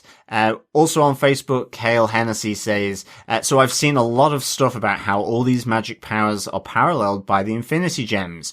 We saw the Salem Witches all use blue magic, the Space Gem, and Wanda's Hex Chaos magic is like the Reality Gem. But Agatha's is purple, which is the same as the Power Stone. I wonder if this will actually mean anything or how that will go. Interesting stuff.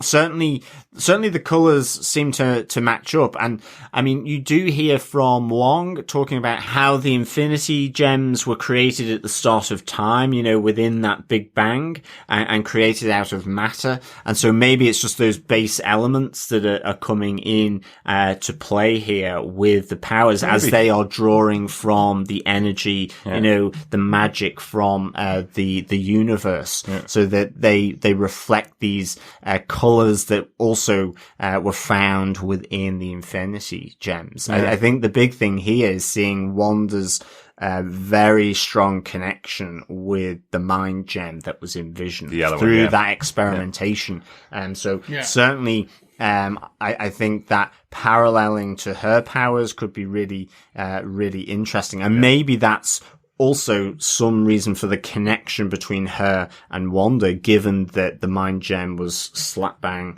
in the middle of his forehead as well. Not to say that it wasn't sort of a relationship that formed without that, but also just that extra connection there. Was something Scarlety still speaking to her from the mind gem or something? Maybe. I don't know. Just really interesting points. Thanks, Cale. Absolutely, yeah. I'm not sure whether they're going to do any kind of connection to the Infinity Stones specifically, especially with only one more episode to go. We've had a lot of talk about the Infinity Stones for the last 23 movies. I think they're probably going to move on a little bit from trying to connect it always to those, but really interesting points. Thanks so much, Kel. Chris, I know you have to get out of here. Unfortunately, I know your time is limited for this episode, and we have talked a lot about WandaVision this time. You want to give us one more piece of feedback before you head off? Yes, the next piece of feedback comes from the one and only Alan Thomas. He goes, okay, so wasn't really Agatha all along after all?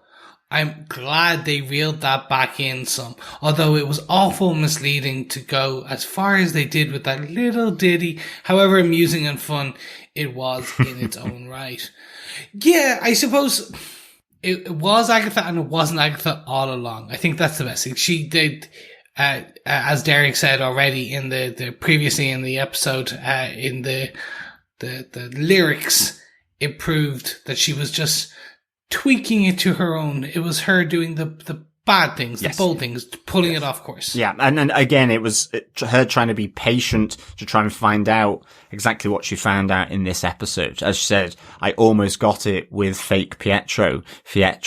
I did love that. That looked like they were trying to get out ahead of a hashtag that unfortunately didn't start last week. Hashtag Fietro. Thanks so much for joining us for this episode, Chris. Lovely to have us all three together for every episode of WandaVision. I know you're back for episode 9 next week, and we have a little bit more feedback to go, but thanks for joining us. Yes, and thank you so much, fellow defenders, for all your feedback. I will be reading and listening with great intent, but can't wait to be joining you all next week for the finale of WandaVision. In the immortal words of Stan Lee and the one and only emailer, beyond emailer, Victor Von Doom, Excelsior. See you, Chris. Talk to you next time. Yeah, see you, Chris. Bye. Thanks, Chris, and thanks, Alan, as well, for the feedback. Ray Felix says, great flashback episode. I think streaming episodes are the new comic book. I'm in the middle of the show, but my guess is Master Pandemonium may have something to do with this. Ooh. Interesting. Yeah, another villain of the West Coast Avengers, Master Pandemonium. I don't know whether by the end of the episode, I think we have found that that's not the case this time, but you never know. Still another episode to go. Well, yeah, Pandemonium and Chaos sound like good bedfellows, for sure. Yes, so, nice little theory there, Ray. Thanks for that. Absolutely. Heather Wallace also says, after one glorious week of feeling so smug and humming along to Agatha all along, now all my theories have been shot down. The actors in the commercial aren't Wanda's parents. That she in everyone's head probably is Wanda and not Agatha, and Pietro really is fake. Oh well, this is why I write theatre reviews and not awesome genre-bending TV shows. I went back to the 80s episode and Agatha's purple hints are all through it. Ooh. She's wearing purple tights, leg warmers and eyeshadow, and Pietro's shirt has purple at the top. The costuming is so good. On another note, I missed Jimmy, Monica, and Darcy this week. Yes, they absolutely were not in this episode, and I wonder how they are going to play out against all this powerful magic that's happening. And indeed, what happened to Monica after she had bumped into Fietro as well. So that's really good. And that was a big cliffhanger last week. Really, it really was. And nice touch there, Heather, for going back and spotting all the little purple hints that link to Agatha's magic. Yeah, really nice touch there. Yeah, really good points there, Heather. Alan F. Jope says, I am glad for the backstory of Agnes. She's a character I wasn't familiar with. Can it be next Friday already? Only one more week to go, Alan. Yeah. Matthew Randall says, I'm not usually a fan of flashback episodes, but this is a relationship I've been excited about ever since he saved her from that falling city in Age of Ultron, and we barely got to see any of that relationship blossom. Civil War sucked for them as a pair, and they were already established by Infinity War, so this gave me early stages I very much needed. Totally cried during their chat in front of the TV. I called that it wasn't Vision's corpse walking around very early on, so even though I've already admitted to being wrong, it's nice to know I was actually right. I'm confused about what Hayward was actually tracking, if anything. I know some people have accused the show of being unfairly and deliberately misleading to get bigger payoffs, but I'm hopeful they'll answer at least most of my outstanding questions next week. I'm being very hesitant to talk about Wanda being an actual witch now. Just because Agatha believes it doesn't mean it's definitely true yet. Probably will be, though. Thanks, Matthew. Yeah, that's one of the fundamental things of this show. All the way throughout, we've had our own predictions about what's going on, and most of the time, we admit that we're wrong, and then sometimes they come back.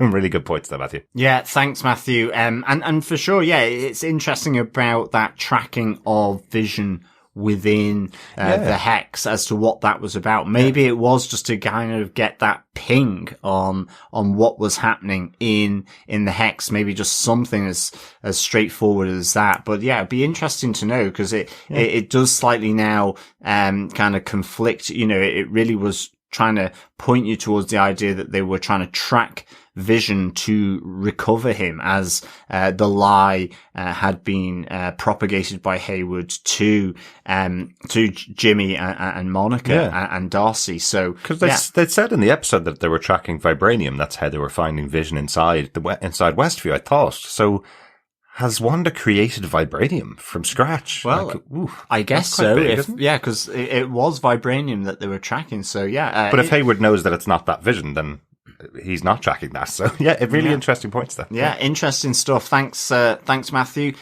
Dr. Bob Phillips says, "Oh my word. So Agatha stole the life energy off a coven of Salem witches, committed matricide and inveigled her way into the Hex, forced Wanda to undergo a living, hallucinating dream, and then held the unreal twins hostage while demanding to sup the source of their mother's power, but did so without alerting SWORD. Wow. And I do like that Hayden has a cloudy vision in his cupboard. Fits cataract perfectly." Yes, it really, really does. So we've got cloudy vision, we've got white vision, we've got albino vision. Yes. Hayward very good at coming up with names for those projects. Yeah, definitely.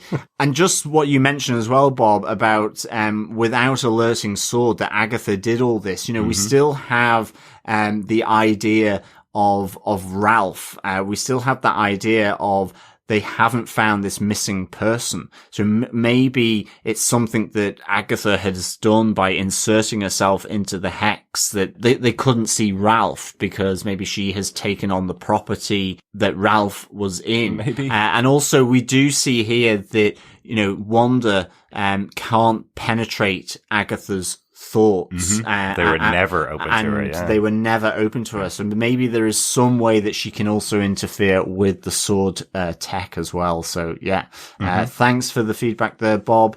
Thanks for your thoughts once again, Dr. Bob. Donald Dennis says, overall, my least favourite episode. It looked like there were going to be something at the core of WandaVision besides hysterical woman Sunder's reality news at 11. But no, I guess not. It wasn't a horrible episode. There were some great moments and the reveals were strong, but felt disappointing compared to some of the others. I just hope and expect there was another layer of the onion. I enjoyed the extended footage of Wanda's field trip to SWORD, and that particular post-credit reveal came a week earlier than I expected. Different take on the episode, Donald. I think this is what it was building up to throughout the season, and I think for me, it's one of my favourites. Yeah, it's interesting actually, Donald, that you say that. I know on first watching it, I guess I always need to kind of watch these episodes twice to some extent, because the first time I kind of just watch it and let it kind of wash over me, I guess. It's taking in it just as a whole. And there was part of me thinking, did we really actually need to see all of Wanda's backstory again? But, watching it again, the layers in there to add, I guess, to the MCU even was really interesting. And, I think, it ended up being my favorite. I've seen it a few times now. I really like it, but, that is the thing. I guess there are a lot of onion layers still to go here. I think so. Both maybe for the show, but certainly for the wider MCU moving forward, both in terms of film and cinema, I guess. Yeah. And we have confirmation that Wanda's going to be going into Doctor Strange, as we've said many times now. So this isn't the end of her story at the end of this show, WandaVision. Doubtful we're going to get a second season of the show, but interesting that the character will continue on taking some of these lessons and learnings, I suppose, into the MCU. Yeah, so thanks so much, Donald, for the feedback. Ray Felix says, the director of SWORD was lying when he said Wanda stole the Vision's body. I think he really wants Wanda in the dissection chair. Maybe. I'm wondering if Vision will battle White Vision, and if so, will he be Ultron 5 from the comics? Also, it looks like Mephisto, Master Pandemonium, or Nightmare won't be in the picture, but then I think who was the silhouetted male in the Hex with a cape during the first few episodes? Interesting. I must say I haven't caught that silhouetted male in the Hex from the first few episodes. I'll need to have a look at that again. And certainly, I guess the three characters there, Mephisto, Master Pandemonium, or Nightmare, I don't think they will be in the picture within this series, absolutely. But whether they end up being part of the picture somewhere down the line with the next 10 years of the MCU, I guess certainly moving into chaotic magic realms, and also into a focus here with magic, then it will be interesting to see just where they pull from with regards to characters that sort of, I guess, replicate to some extent being the big bad that was Thanos from the first 10 years. Yeah, maybe. I just wondered, I know we kind of jumped straight to that conclusion that it was Scarlet Witch from another dimension, or a version of Scarlet Witch that jumped out of the Mind Stone to imbue Wanda with the powers. Maybe it was somebody else that'll be revealed. Just looked really like her costume in that silhouette, but really interesting, Ray.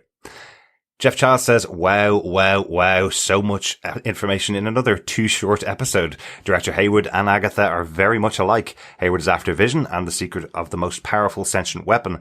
Agatha is after Wanda and the secret of her powerful magic. Seeing Wanda go through so much grief, then driving into Westview to see where Vision was building them a house, it got very dusty here about then. We get a name drop on Chaos Magic and Scarlet Witch. We find out she's capable of spontaneous creation. That means Vision and the twins really exist. And I think they can exist outside of the Hex, like Monica's clothes.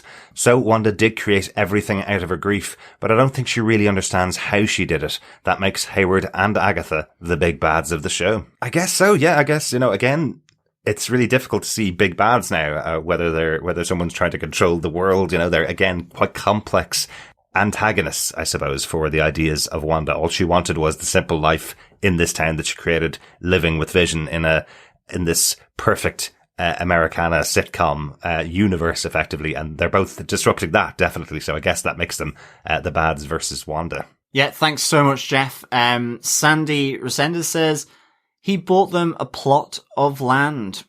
Cry face. Mm-hmm. Yeah, exactly. It was. I think. It's that idea of, the grief she was in, that tiredness she was feeling, the weariness, the loneliness ultimately, in that moment, but brought to a head by the idea of that future stolen from them both, together.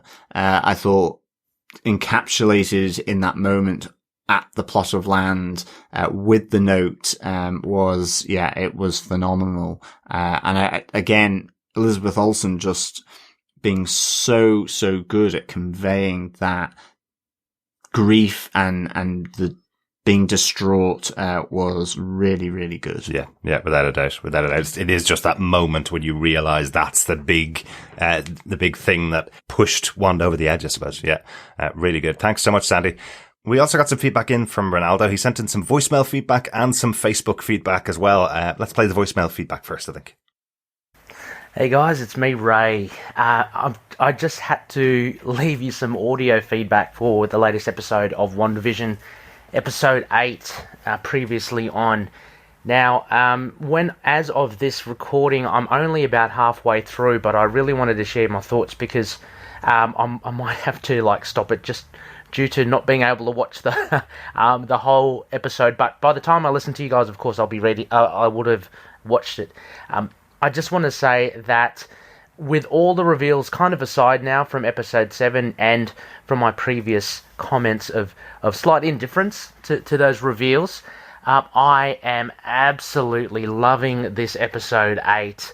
My gosh, I'm only 20 minutes in. I'm only up to the point where Wanda's retracing her steps back with Hydra, and I am loving how they are fitting in the comic elements of Scarlet Witch into the MCU Scarlet Witch. This is just fantastic. I love the development and the history of Agatha Harkness.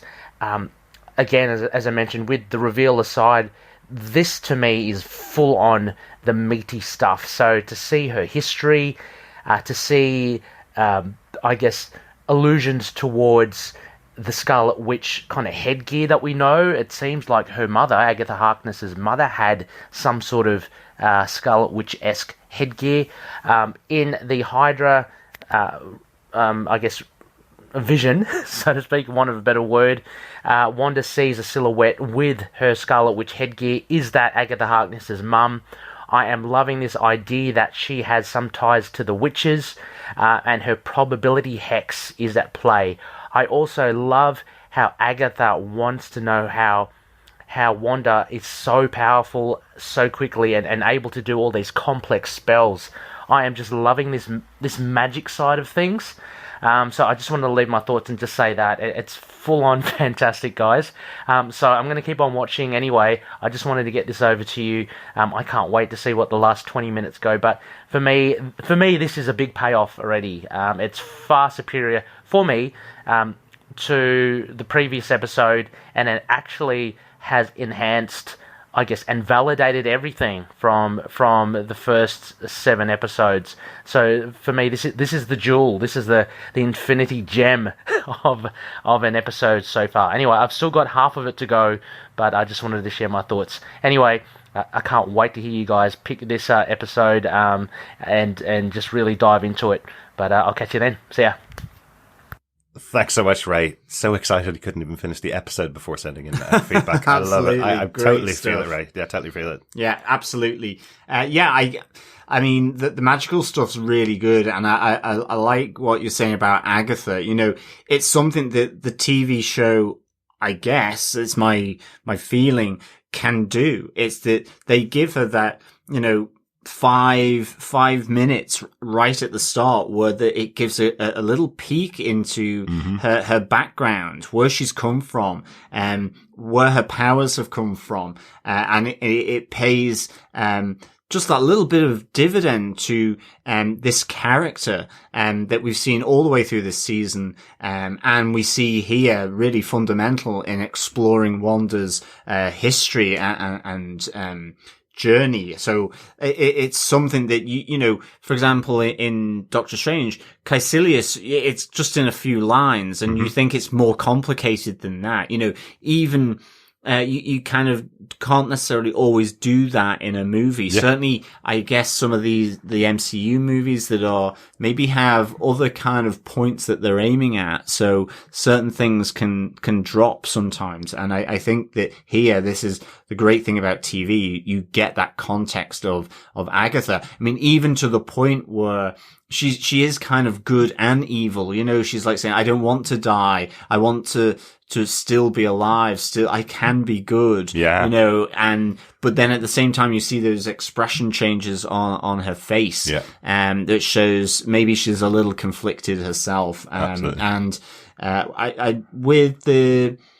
with Agatha's mum, I didn't really get it as the Scarlet Witch. That's really interesting thought. Crown, because I think it had 3 points. It is, yeah.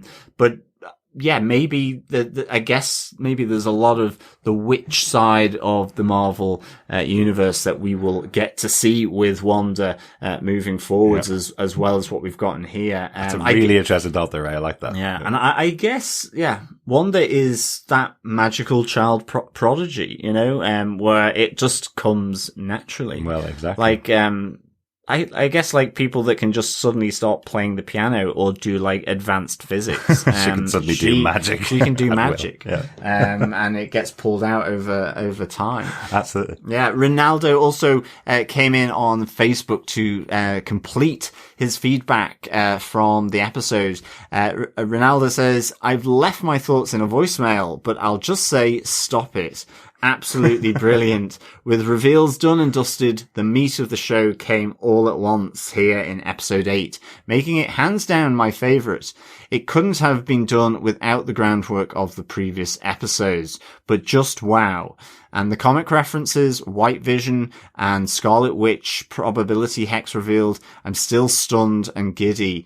I love how Wanda has her comic book powers introduced into the MCU now, and it being done so well. Harkness is superb too. Brilliant stuff. Yeah, absolutely, Ronaldo. I think, you know, as you say, you know, all the groundwork groundwork on the previous episodes. You know, it's just a really interesting way of bringing it to this point. You know, and even the chop and change as to whether it was Agatha in the last episode, you know, whether it was Wanda, as Monica was saying, you know, ultimately her signpost was right when she came out of the hex that first time. It's Wanda. And of course, in the lovely wibbly wobbly way in which we look at things, you know, we start to we discount that obvious signpost because of other things happening, and it's all down to interpretation. It's just a wonderful way of storytelling, I guess. Absolutely, I love that by the end of the episode you're still just as excited about it, but you knew halfway through that this was a great episode, which I love. Hopefully more MCU shows will be as good as WandaVision has delivered here. Yeah, thanks so much, Ronaldo. We also have an email in from Adrian. Hi, hosts at TV Podcast Industries.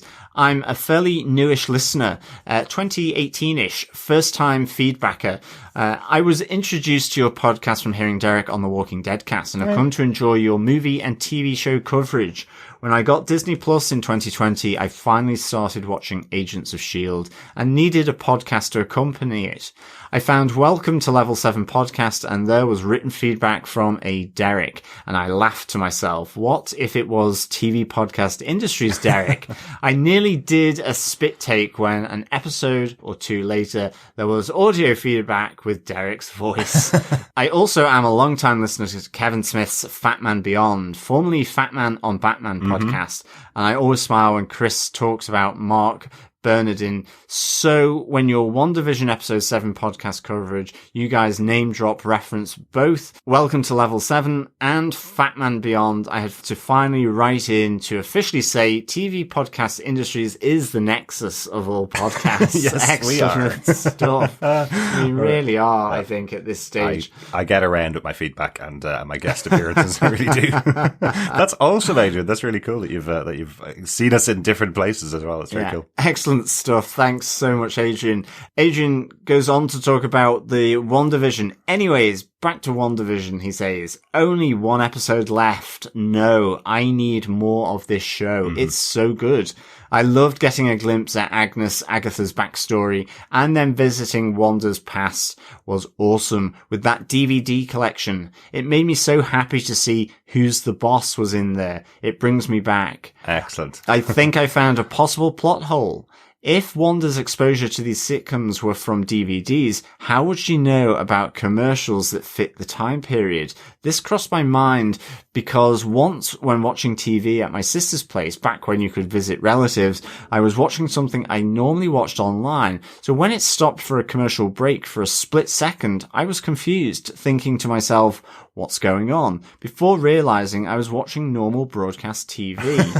What do you guys think? Keep up the great work, and I will keep listening. I'm looking forward to the next podcast. I hope this feedback makes it in time. Regards, Adrian. Thanks so much, Adrian, for the feedback there. Really good to get that in. I think on the commercials, that's really interesting. Yeah, watching it on DVD, you would absolutely have none of those commercial breaks. Yeah. At the moment, the commercials reflect Wanda's traumatic moments in her life or different aspects that we then get explored through Agatha taking her through her life or up to that point.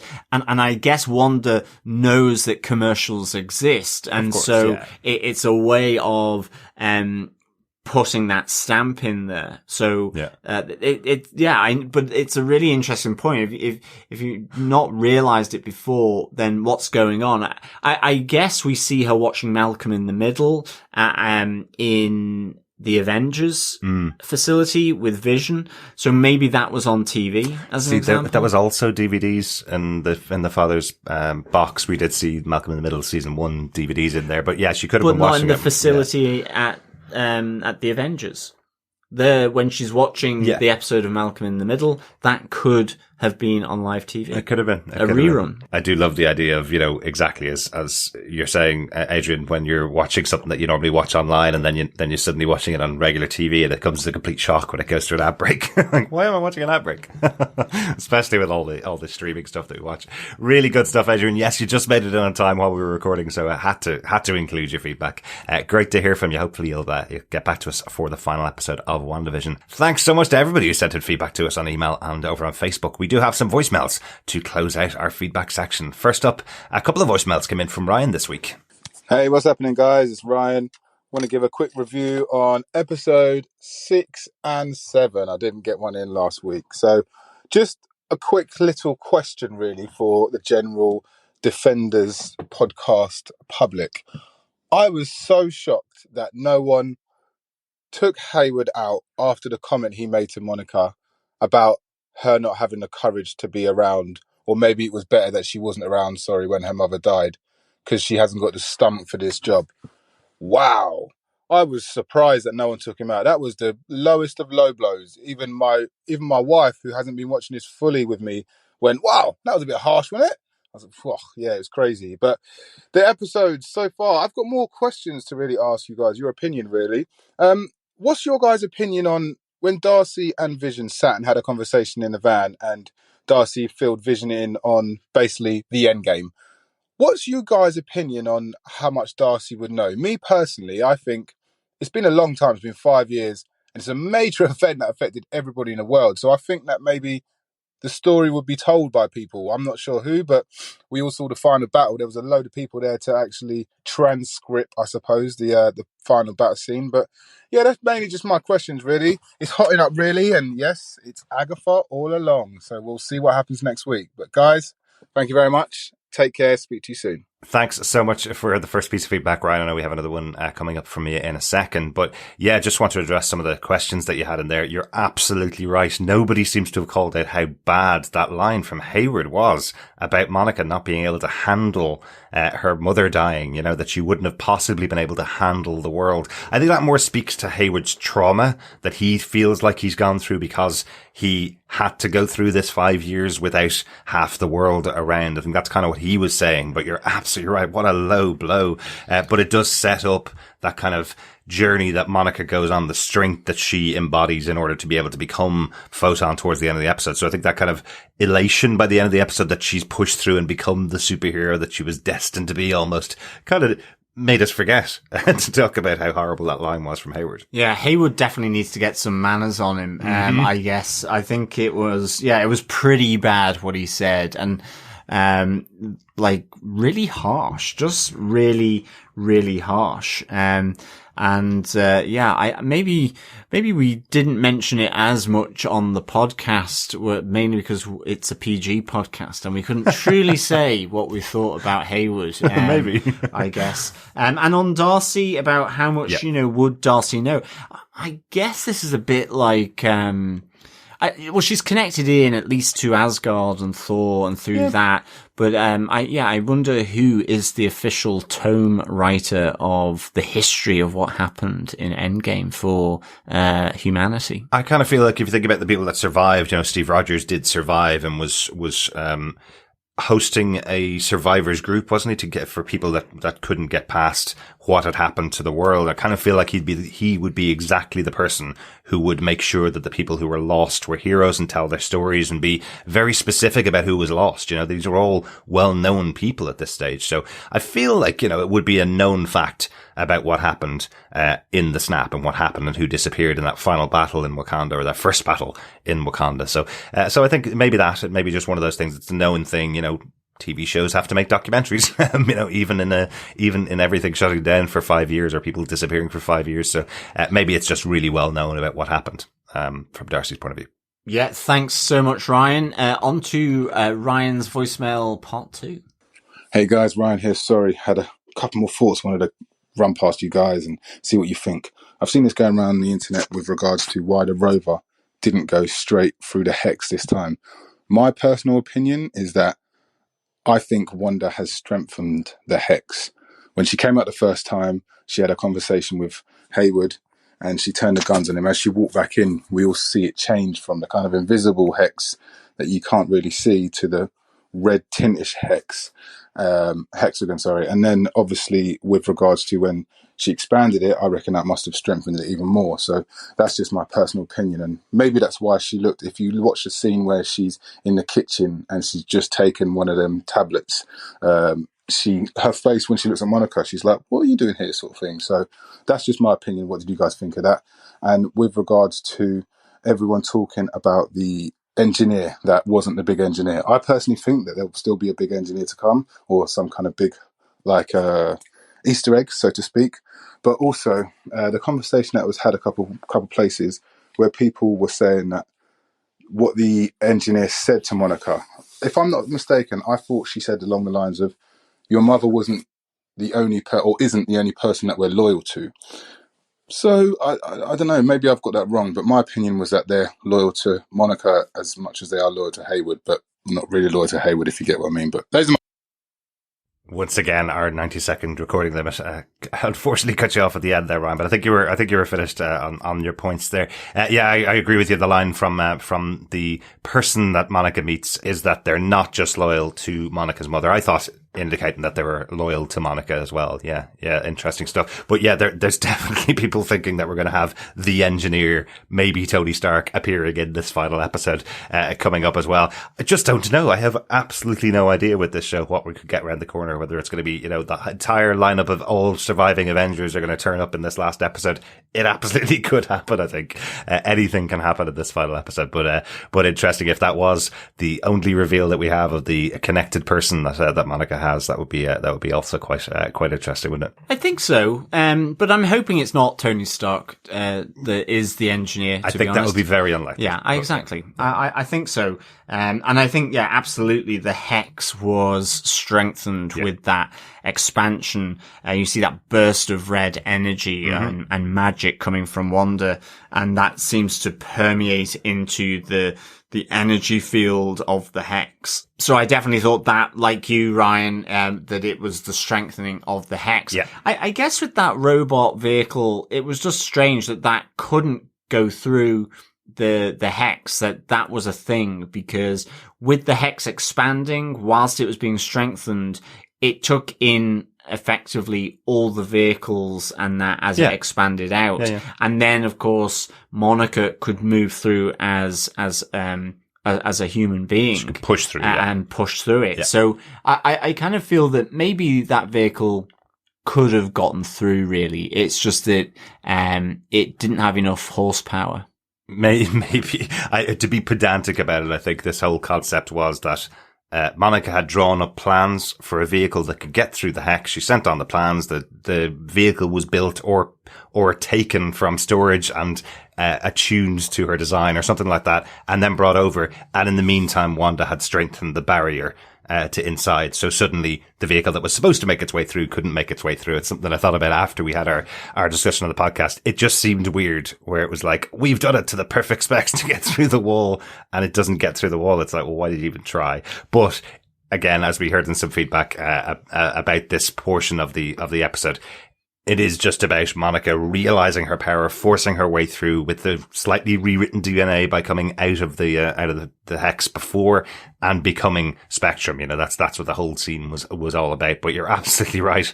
Wanda looked really shocked to have this person that she'd expelled from the hex come back into the hex later. So I think she was pretty surprised about that.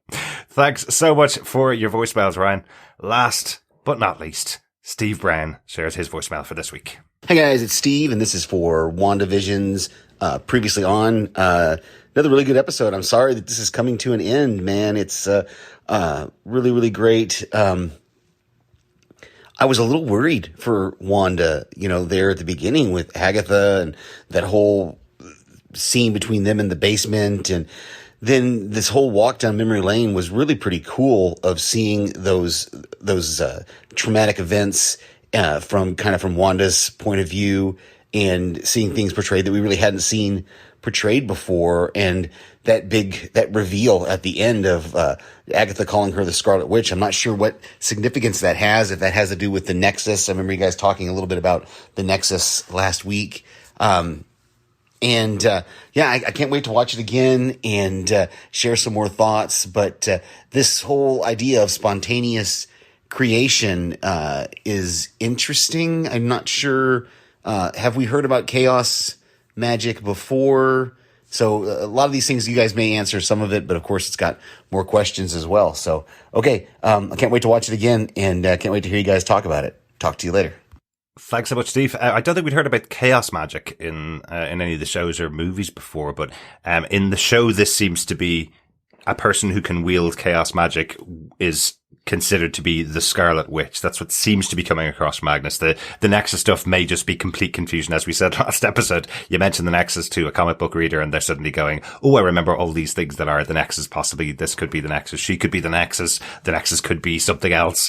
But certainly in the episode, the indication to Agnes is if you can create life from nothing, that's chaos magic, and that means you're the Scarlet Witch that I never thought would exist. Certainly that's the indication of the episode, right? Yeah, absolutely. And I think the other interesting, dare I say it, dimensional realm to this is that within the magic sphere of Marvel, there are all these dimensions that you can invariably pass through into, connect into, where, as you see with Doctor Strange, you have different physics being employed, or, things are different. It's like all hands, for example, or it's upside down, or it's a mirror dimension, or it's a dream dimension, where anything can happen, whether it's an illusion or an incantation, but also physically. And here, you just wonder, to what extent the significance of seeing that silhouette of the Scarlet Witch in the Hydra facility with the Mind Stone. Yeah. And what's that? And that reflection in Wanda's eyes, that whole thing, that event that happened there, like what is the detail behind that? Because it's a great kind of idea. So that's where the powers were amplified, but how, it like with the Soul Stone, that you have to go almost to a different plane in order to get that. Oh yeah. And once you get to the planet and you have to do the deed of killing someone you love, and then you're in, this other kind of mind, I guess. You see it with Thanos, when he goes there and kills Gamora. And you see the young Gamora speaking with him, later on. So I guess it's very Doctor Who in terms of timey-wimey, wibbly-wobbly, spacey-wacy, dimensiony wenchony, that kind of thing. There's just so much mythos been set up just in the MCU movies alone. And as we mentioned, you say a word, the Marvel comics have been around for over 60 years. So these characters have been around for almost 60 years. So once you mention words, it could pull on in any direction, really, when you think about it from the comic books. It could be anything. How many villains have been suggested to be in the show? And we're one episode left, and we have Agatha Harkness here, right? So, are they going to introduce any other villains into the show other than what we have here? So I really hope that Agatha survives the coming conflict. Yeah, I'd agree. I love Catherine Hahn in this show. She's done such a wonderful job in the character of Agnes. If she can be redeemed in any way, as Agatha Harkness, and kept on the show somehow, or just, runs off of the background and we don't see her for a few more years, see her back in a movie or a TV show in the future, would be awesome as well. Thank you so much, everybody, for your feedback. As we've mentioned before, there is a draw going on for some Funko Pops. Everybody that's sent us in feedback and we've discussed on the show will be in that draw, later on in the season. You can also enter a draw for another set of Funko Pops by emailing us with your answers to the pub quiz. If you've missed any pub quiz questions, pop on over to our website, tvpodcastindustries.com. The pub quiz questions are on the site there. You can see all the ones so far, and email in any thoughts or the pub quiz answers to feedback@tvpodcastindustries.com. Yeah. Thanks so much for joining us. Yeah, absolutely. Thank you so much, fellow defenders. Remember, you can support the podcast by rating us, subscribing to us, and leaving a review on any podcast catcher of your choice. You can also join us on Patreon at patreon.com/TV Podcast Industries as well. We will be back next week with the final episode of WandaVision, episode 9, which will air on Disney Plus from Friday, the 5th of March. So thank you so much, fellow Defenders, for joining us. As always, it is a pleasure speaking with you and chit-chatting all things to do with WandaVision. Absolutely. I think I might rename the podcast as TV Podcast Industries, the Nexus of all podcasts. I think we should. I must say, Adrian, that was inspired. Absolutely. Inspired. Thanks so much again, fellow Defenders. Remember, keep watching, keep listening, and keep hexing. Bye. Bye.